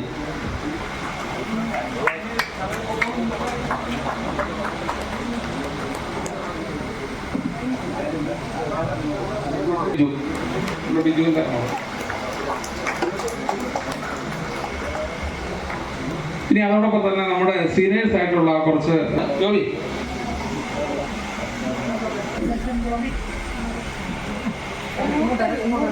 ഐസക് ഏട്ടൻ കാവനമാലി, പേര് വായിക്കുന്നവരൊന്ന് മുന്നോട്ട് വന്ന എളുപ്പത്തിൽ കാര്യങ്ങൾ നടക്കും. തോമസ് ഏട്ടൻ കട്ടക്കയം, എസ്തപ്പാൻ ചേട്ടൻ തട്ടിൽ, അവറാച്ചൻ ചേട്ടൻ കോണാട്ട്,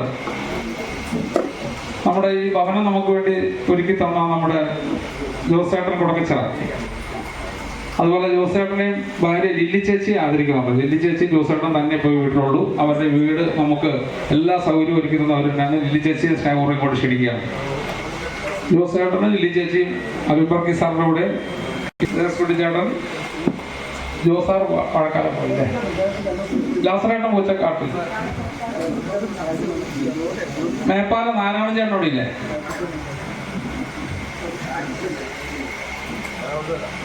പെമ്പളിക്കുന്ന് മേരി ചേച്ചി അവിടെ ഉണ്ടല്ലോ, നമ്മുടെ സീനിയറായിട്ടുള്ള തൊഴിലുറപ്പിന്റെ നമ്മുടെ ഏറ്റവും പ്രായം കൂടിയ കരുത്തയ സ്ഥാനാർത്ഥി പോയി.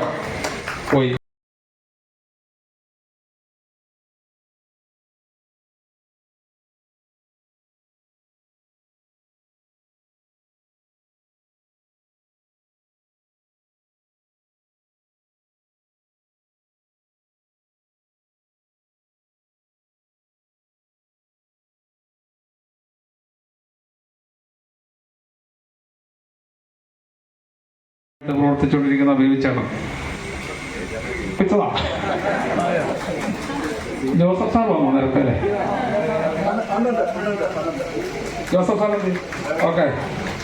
റിട്ടയർ ചെയ്തിട്ട് നമ്മുടെ അടുത്ത് കരുത്തനായ യൂത്ത് കോൺഗ്രസ്സുകാരെ തോപ്പിക്കുന്ന രീതിയിൽ നിൽക്കുന്ന ആളാണ്.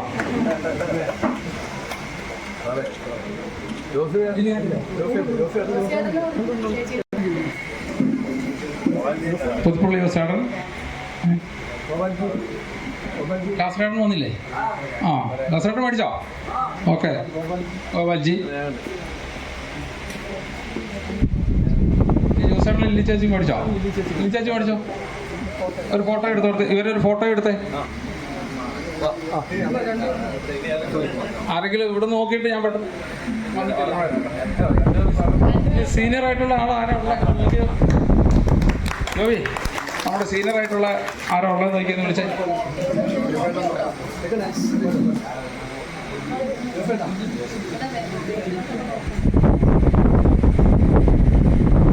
ജോസഫ് എടുത്താഴിന്റെ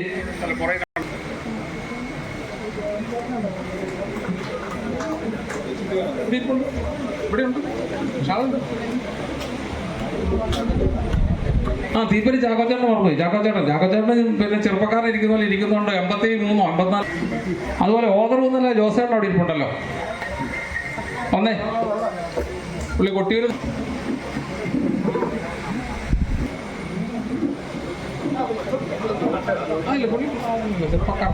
കണ്ണൂർ ജില്ലാ കോൺഗ്രസ് കമ്മിറ്റിയുടെ ഉപാധ്യക്ഷനും സണ്ണി ജോസഫ് KPCC പ്രസിഡന്റിന്റെ വലങ്കയുമായ സുദീപ് ജെയിംസിനെ ആശംസ പറയുന്നതിനോട് ക്ഷണിക്കുക.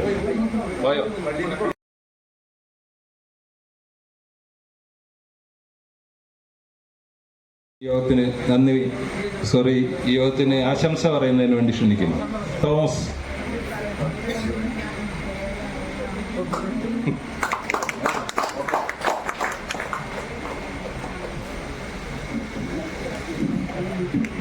ഈ കുടുംബസംഗമത്തിന്റെ അധ്യക്ഷൻ പ്രിയപ്പെട്ട മാത്തിച്ചേട്ടൻ, ഈ കുടുംബസംഗമം ഔപചാരികമായി ഉദ്ഘാടനം നിർവഹിച്ച നമ്മുടെ MLAയും KPCCയുടെ പ്രിയപ്പെട്ട അധ്യക്ഷൻ അഡ്വക്കേറ്റ് സണ്ണി ജോസഫ്, മുഖ്യപ്രഭാഷണം നടത്തിയ യൂത്ത് കോൺഗ്രസിന്റെ സംസ്ഥാന ഉപാധ്യക്ഷൻ അബിൻ ബർക്കി ഉൾപ്പെടെയുള്ള വേദിയിലും സദസ്സിലുമുള്ള പ്രിയപ്പെട്ട കോൺഗ്രസിന്റെ നേതാക്കന്മാരെ, സഹപ്രവർത്തകരെ, സമയം വൈകിയെന്ന് ഞാൻ മനസ്സിലാക്കുന്നു. യുഗപ്രഭാവന്മാരായ പ്രതിഭാശാലികൾ അവരുടെ ദർശനിക നേതൃത്വ പാഠവും കൊണ്ടും ആദർശ പരിവേഷം കൊണ്ടും വളർന്നു പന്തലിച്ച് ലോകരാഷ്ട്രീയത്തിൽ തന്നെ ഒരത്ഭുതമായി നിലകൊള്ളുന്ന പ്രസ്ഥാനമാണ് ഇന്ത്യൻ നാഷണൽ കോൺഗ്രസ് എന്ന് നമുക്കറിയാം. ആ ഇന്ത്യൻ നാഷണൽ കോൺഗ്രസ് എന്ന പ്രസ്ഥാനം ജയ് ഭീം, ജയ് ബാപ്പു, ജയ് സംവിധാൻ എന്ന മുദ്രാവാക്യം ഉയർത്തിപ്പിടിച്ചുകൊണ്ട് കേരളത്തിലെ എല്ലാ വാർഡ് കോൺഗ്രസ് കമ്മിറ്റികളും ഇത്തരത്തിൽ വാർഡ് സമ്മേളനങ്ങൾ നടത്തി ഇന്ത്യൻ നാഷണൽ കോൺഗ്രസ് എന്ന പ്രസ്ഥാനത്തെ ശക്തിപ്പെടുത്തിക്കൊണ്ട് മുന്നോട്ട് പോവുകയാണ്. എൻ്റെയും നിങ്ങളുടെയും ചിരകാല സ്വപ്നമാണ് പേരാവൂർ ഗ്രാമപഞ്ചായത്തിൻ്റെ ഭരണം ഒരിക്കലെങ്കിലും പിടിച്ചെടുക്കുക എന്നുള്ളത്. അതിൻ്റെ ആദ്യപടിയായി ഈ കുടുംബസംഗമത്തെ ഞാൻ കാണുന്നു.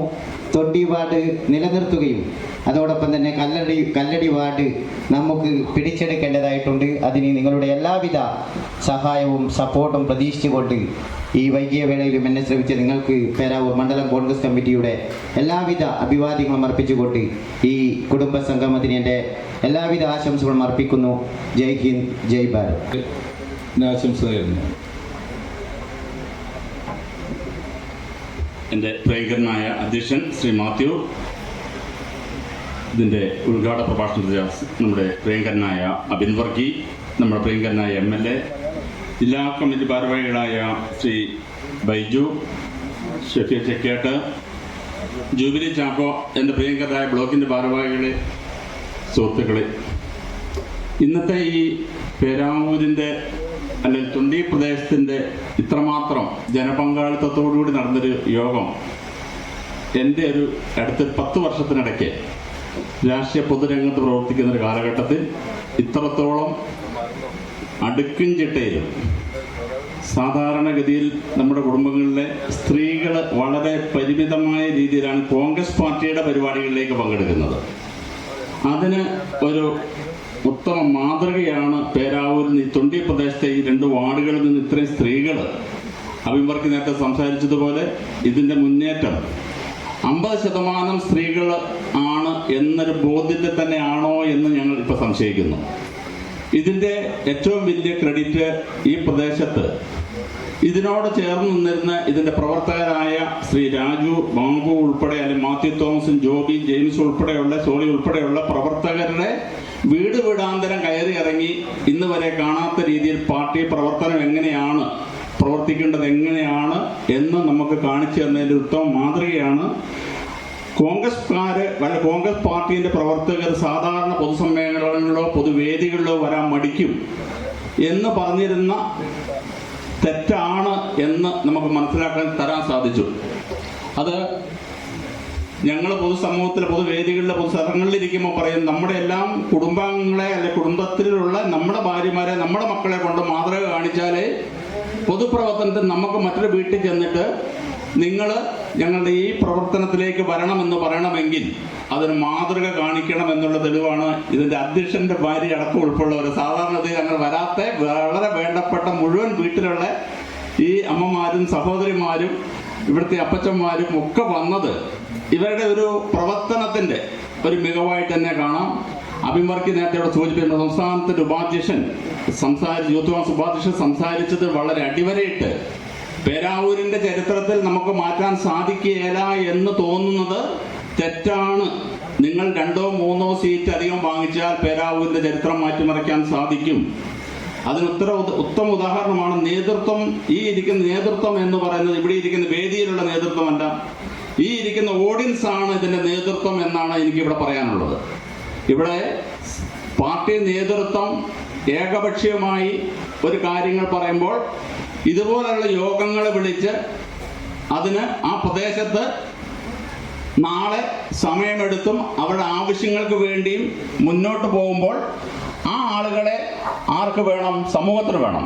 ആ സമൂഹത്തിന് വേണ്ട ആളുകളെ നമ്മൾ തിരഞ്ഞെടുത്ത് അതിന് പറ്റുന്ന സ്ഥാനാർത്ഥികളെ കണ്ടെത്തി നിങ്ങൾ ഓരോരുത്തരും ഈ പാർട്ടി പ്രവർത്തകരായ ഈ വേദിയിലിരിക്കുന്ന ലീഡർഷിപ്പിൻ്റെ അടുത്ത് അറിയിച്ച് നേതൃത്വം പറയുന്ന ഒരു സ്ഥാനാർത്ഥി, അതിനപ്പുറത്തേക്ക് വ്യക്തിപരമായോ അല്ലാതെ സൗഹൃദങ്ങളിലോ അല്ല, പാർട്ടി തീരുമാനത്തിലേക്ക് ചേർന്ന് നിന്ന് ആ തീരുമാനത്തിലൂടെ പോയാൽ ഈ വരാൻ പോകുന്ന ഈ പഞ്ചായത്ത് തെരഞ്ഞെടുപ്പിൽ നമുക്ക് നഷ്ടപ്പെട്ടു പോയ തെറ്റുവഴി വാർഡും നമ്മളോട് ചേർന്നിരിക്കുന്ന കല്ലടി വാർഡും നമ്മളോട് ചേർന്നിരിക്കുന്ന അടുത്ത മണത്തറ വാർഡ്, ഇതൊക്കെ വന്ന 4-3 വാർഡുകൾ വളരെ നിസ്സാരം. ഈ ഇരിക്കുന്ന ആളുകൾ വിചാരിച്ച 2 വാർഡ് ഈസി, കല്ലടി വാർഡും തെറ്റുവഴി വാർഡും നമുക്ക് കൈകൾ കൊണ്ടെത്തിക്കുന്ന വാർഡ്. അതിനോട് 1-2 വാർഡുകൾ ഇന്ന് കാണിക്കുന്ന ഇത് നിങ്ങൾ ഒട്ടനവധി തിരക്കുള്ള ദിവസം, ഈ ദിവസങ്ങളിൽ പ്രായമുള്ള ആളുകൾ, ആരോഗ്യ പ്രശ്നമുള്ള ആളുകൾ, പല മേഖലകളിൽ ജോലി മാറ്റിവെച്ചിട്ട് ബാങ്കുകളിൽ നിന്നോ ടീച്ചർ ജോലികളിലോ മറ്റ് ഒട്ടനവധി നഴ്സിംഗ് ജോലികളിൽ നിന്ന് പോലും മാറ്റിവെച്ച് ഇവിടെ വരുന്നത് ഇന്ത്യൻ നാഷണൽ കോൺഗ്രസിനോടുള്ള ഒരു വിശ്വാസം, ഈ രാജ്യത്ത് ഇന്ത്യൻ നാഷണൽ കോൺഗ്രസ് മാത്രമേ ഉള്ളൂ. ഈ പ്രസ്ഥാനത്തിന് അമരക്കാരൻ കോൺഗ്രസ് തന്നെ എന്ന് വരുമ്പോൾ നമ്മുടെ KPC പ്രസിഡന്റിന് നമ്മൾ കൊടുക്കാവുന്ന ഏറ്റവും വലിയ ഒരു അംഗീകാരമായിരിക്കും നഷ്ടപ്പെട്ടുപോയ വാർഡുകൾ തിരിച്ചുപിടിക്കുകയും അഭിപ്രായ വ്യത്യാസങ്ങളൊന്നുമില്ലാതെ നേതൃത്വം പറയുന്നതിനെ അക്ഷരാർത്ഥത്തെ അനുസരിച്ച് തിരിച്ചു കൊണ്ടുവന്ന് നമുക്ക് കൊടുക്കാൻ പറ്റുന്ന ഏറ്റവും വലിയ അംഗീകാരമായി ഈ യോഗം മാറണമെന്ന് മാത്രം പറഞ്ഞുകൊണ്ട് എൻ്റെ വാക്കുകൾ നിർത്തുന്നു. നന്ദി, നമസ്കാരം.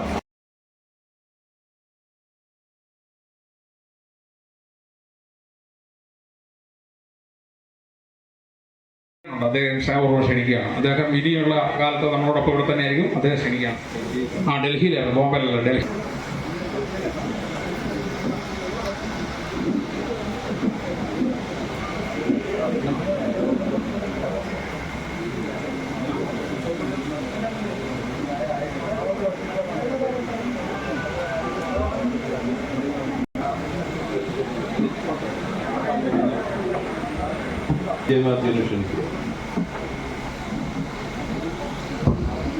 സ്നേഹിതരെ, KPC പ്രസിഡന്റിന്റെ ടൈം വാല്യൂവിനെ കുറിച്ച് ഉത്തമ ബോധ്യമുണ്ട്. ഞാൻ അതുകൊണ്ട് ആരെയും പ്രത്യേകം പേരെടുത്ത് അഭിസംബോധന ചെയ്യുന്നില്ല, ദീർഘമായ പ്രസംഗത്തിനും മുതിരുന്നില്ല. ഒറ്റ കാര്യം മാത്രം സൂചിപ്പിക്കുന്നു. അദ്ദേഹത്തോടൊപ്പം ഒരുപാട് കുടുംബ സംഗമങ്ങളിൽ, അദ്ദേഹം KPC പ്രസിഡന്റ് ആവുന്നതിന് മുന്നേ പല കുടുംബ സംഗമങ്ങളിലും പങ്കെടുത്തിട്ടുണ്ട്. ആ കുടുംബ സംഗമങ്ങളിൽ അദ്ദേഹം കൊട്ടിയൂരിലെ ഒരു കാര്യം എടുത്തു പറയാറുണ്ടായിരുന്നു. കഴിഞ്ഞതിന്റെ മുന്നത്തെ പഞ്ചായത്ത് തിരഞ്ഞെടുപ്പിൽ അവിടെ ഒരു വാർഡിൽ നിന്ന് 2 പേരുകൾ വന്നപ്പോൾ അദ്ദേഹം പറയുകയുണ്ടായി, അതിലെ ഒരു പേരുകാരൻ പറയുന്നു, സാറേ എന്നേക്കാൾ ഇവിടെ വിജയ സാധ്യത ഇന്നയാൾക്കാണ് എന്ന് ഈ 2 പേര് വന്നതിൽ ഒരാൾ പറയുന്നു എന്ന് പറഞ്ഞ രീതിയിൽ വളരെ വിശാലമായ ഒരു വീക്ഷണത്തോടുകൂടെ നമ്മൾ ഈ പഞ്ചായത്ത് തിരഞ്ഞെടുപ്പിനെ നോക്കി കണ്ടാൽ ചില ത്യാഗങ്ങളൊക്കെ നമ്മൾ അനുഷ്ഠിക്കാൻ തയ്യാറായാൽ, ഇന്നലകളിലെ നമ്മുടെ വീഴ്ചകളിൽ നിന്ന് പാഠം ഉൾക്കൊണ്ടുകൊണ്ട് മുന്നോട്ട് പോയാൽ ഉറപ്പാണ് നമുക്ക് വലിയ ഒരു മുന്നേറ്റം ഉണ്ടാക്കുവാൻ വേണ്ടി സാധിക്കും.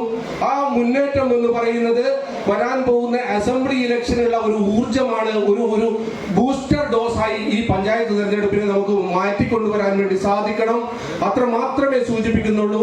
ഇവിടെ വിളിക്കുകയും ഈ ഒരു അവസരം നൽകുകയും ചെയ്ത ഇതിന്റെ സംഘാടകർ, പ്രത്യേകിച്ച് സണ്ണി ശ്രീയൊക്കെ, ജൂബിലി ചാക്കോ, ഷഫീർ അടക്കമുള്ള ആൾക്കാരോടുള്ള എന്റെ കടപ്പാടും കൃതജ്ഞതയും രേഖപ്പെടുത്തിക്കൊണ്ട് മുഴുവൻ ആൾക്കാർക്കും എല്ലാവിധ ഭാവുകങ്ങളും നന്മകളും വിജയങ്ങളും നല്ല ഒരു സായാഹ്നവും നേർന്നുകൊണ്ട് അവസാനിപ്പിക്കുന്നു. നന്ദി, നമസ്കാരം. യോഗത്തിന് നന്ദി അർപ്പിക്കുന്നതിന് വേണ്ടി യോഗിയെ ക്ഷണിക്കും.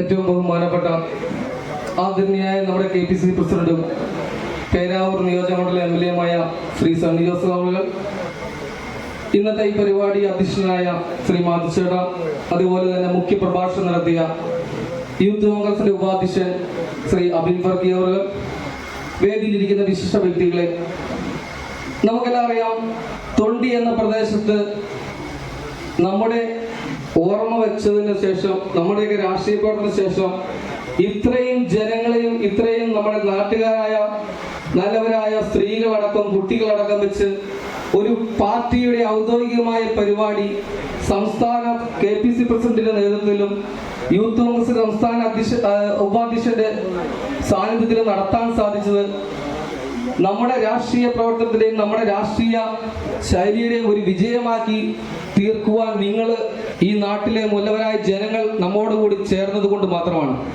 നമുക്കറിയാം, തൊണ്ടി എന്ന പ്രദേശത്ത് നേരത്തെ സ്വാഗതം പറഞ്ഞ രാജചേട്ടൻ പറഞ്ഞു, രാഷ്ട്രീയ പ്രവർത്തനം നമുക്ക് ബൂത്തിലിരിക്കാൻ ആളുണ്ട്, പക്ഷേ നമുക്ക് വോട്ട് ചെയ്യാൻ ആളുണ്ട്.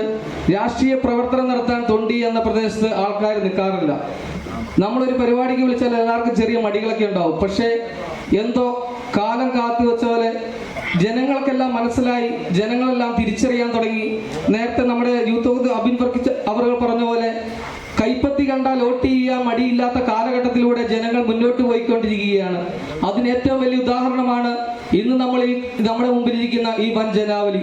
നമ്മുടെ ഒരു നേതൃത്വം കൊണ്ട്, നമ്മുടെ തൊണ്ടിയിലെ നേതൃത്വം ഈ പരിപാടി ആസൂത്രണം ചെയ്തപ്പോഴും അതിനോട് ചേർന്ന് നിന്ന് നിങ്ങൾ ഇന്ന് ഇവിടെ വരാൻ കാണിച്ച ഏറ്റവും വലിയ മനസ്സും ഈ പാർട്ടിയുടെ ഏറ്റവും വലിയൊരു വിജയമായി മറ്റുള്ള ഭാഗത്ത് നടന്നപ്പോഴും നമ്മൾ ഒരു ആശങ്കയും ഉണ്ടായിരുന്നു. ഇതുപോലെ തൊണ്ടി വെച്ച് നടത്തുമ്പോഴും അന്നേരം നമ്മൾ ആശങ്കയെല്ലാം നമുക്കിപ്പോൾ അസ്ഥാനത്തായി. കാരണം നല്ല രീതിയിൽ വിജയമാക്കി ചേർന്നിരിക്കുകയാണ്.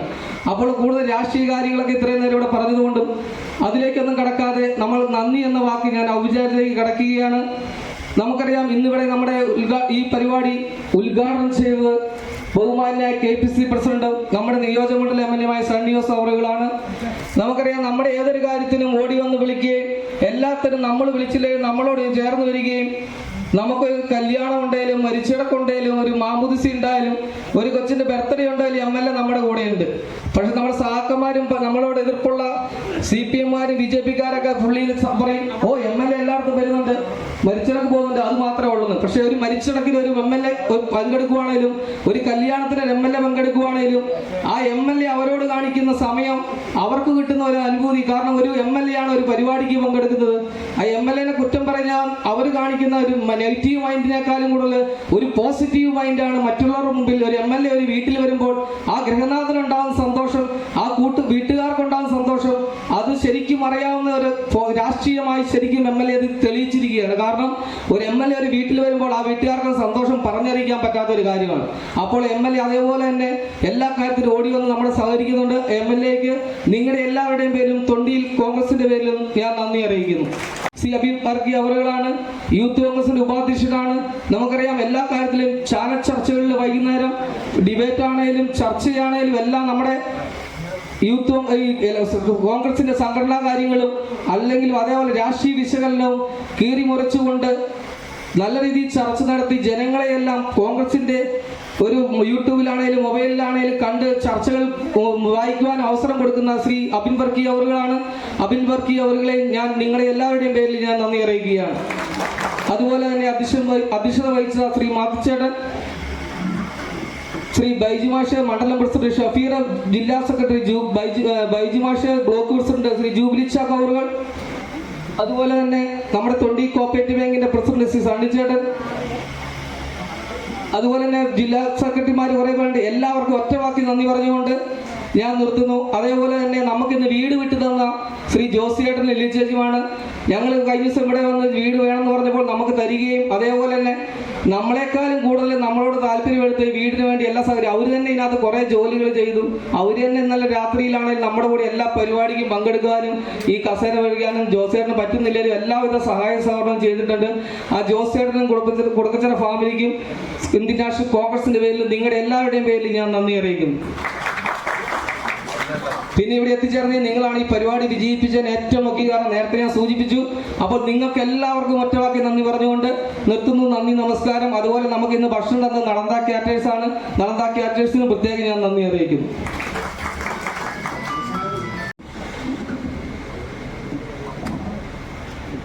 ജനഗണമന അധിനായക ജയ ഹേ നായക ഭാഗ്യ വിധാത പഞ്ചാബ് സിന്ധു ഗുജറാത്ത് മറാഠ ദ്രാവിഡ ഉത്തര ഗംഗ വിന്ധ്യ ഹിമാചല യമുന ഗംഗ ഉജ്ജല ജലധിരംഗ തവ ശുഭ നാമേ जागे तव शुभ आशीष मागे गावे तव जय गादा जनगण मंगलदायक जय हे भारत भाग्य विधाता जय हे जय हे जय हे जय जय जय जय हे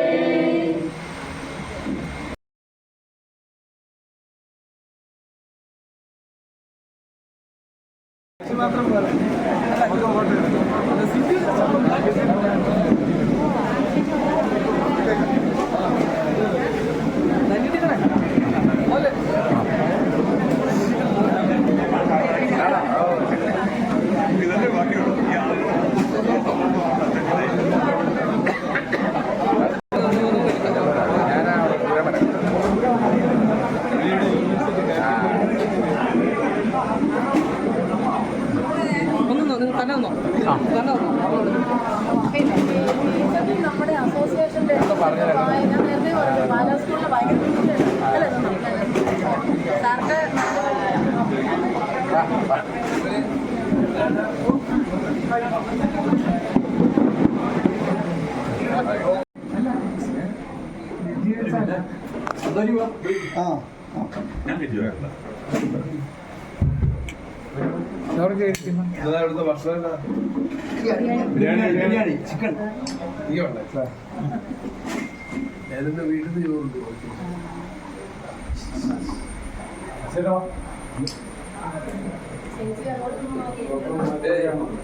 ഞാൻ മൂവാറ്റുപുഴയിൽ നിന്ന് കോളഞ്ചേരിക്ക് പോകണോ പറയുമ്പോ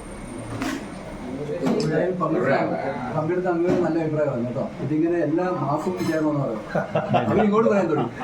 എല്ലാ മാസവും തന്നെ എല്ലാ മാസവും നാട് വിട്ടേക്കുന്നത്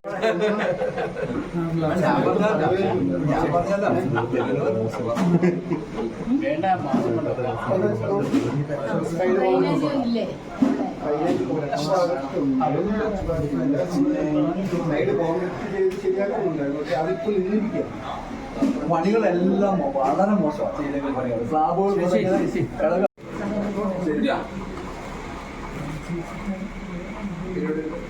എടാ നീ ഇവിടെ ഇരുന്നു. ഓക്കെ അങ്ങനെ ഇരുന്നോ. ചേച്ചി ഇരിക്കുന്നോ? ഇവിടെ ഇരുന്നേ, കസേര ഇരുന്നോ? ആ ഇരിക്കുന്നേ.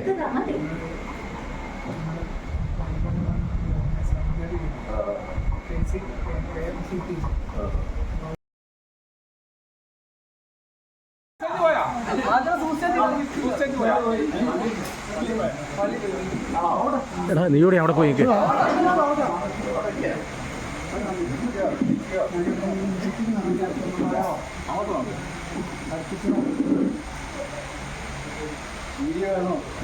ഫോട്ടോ എടുത്തു. ഇനി വീഡിയോ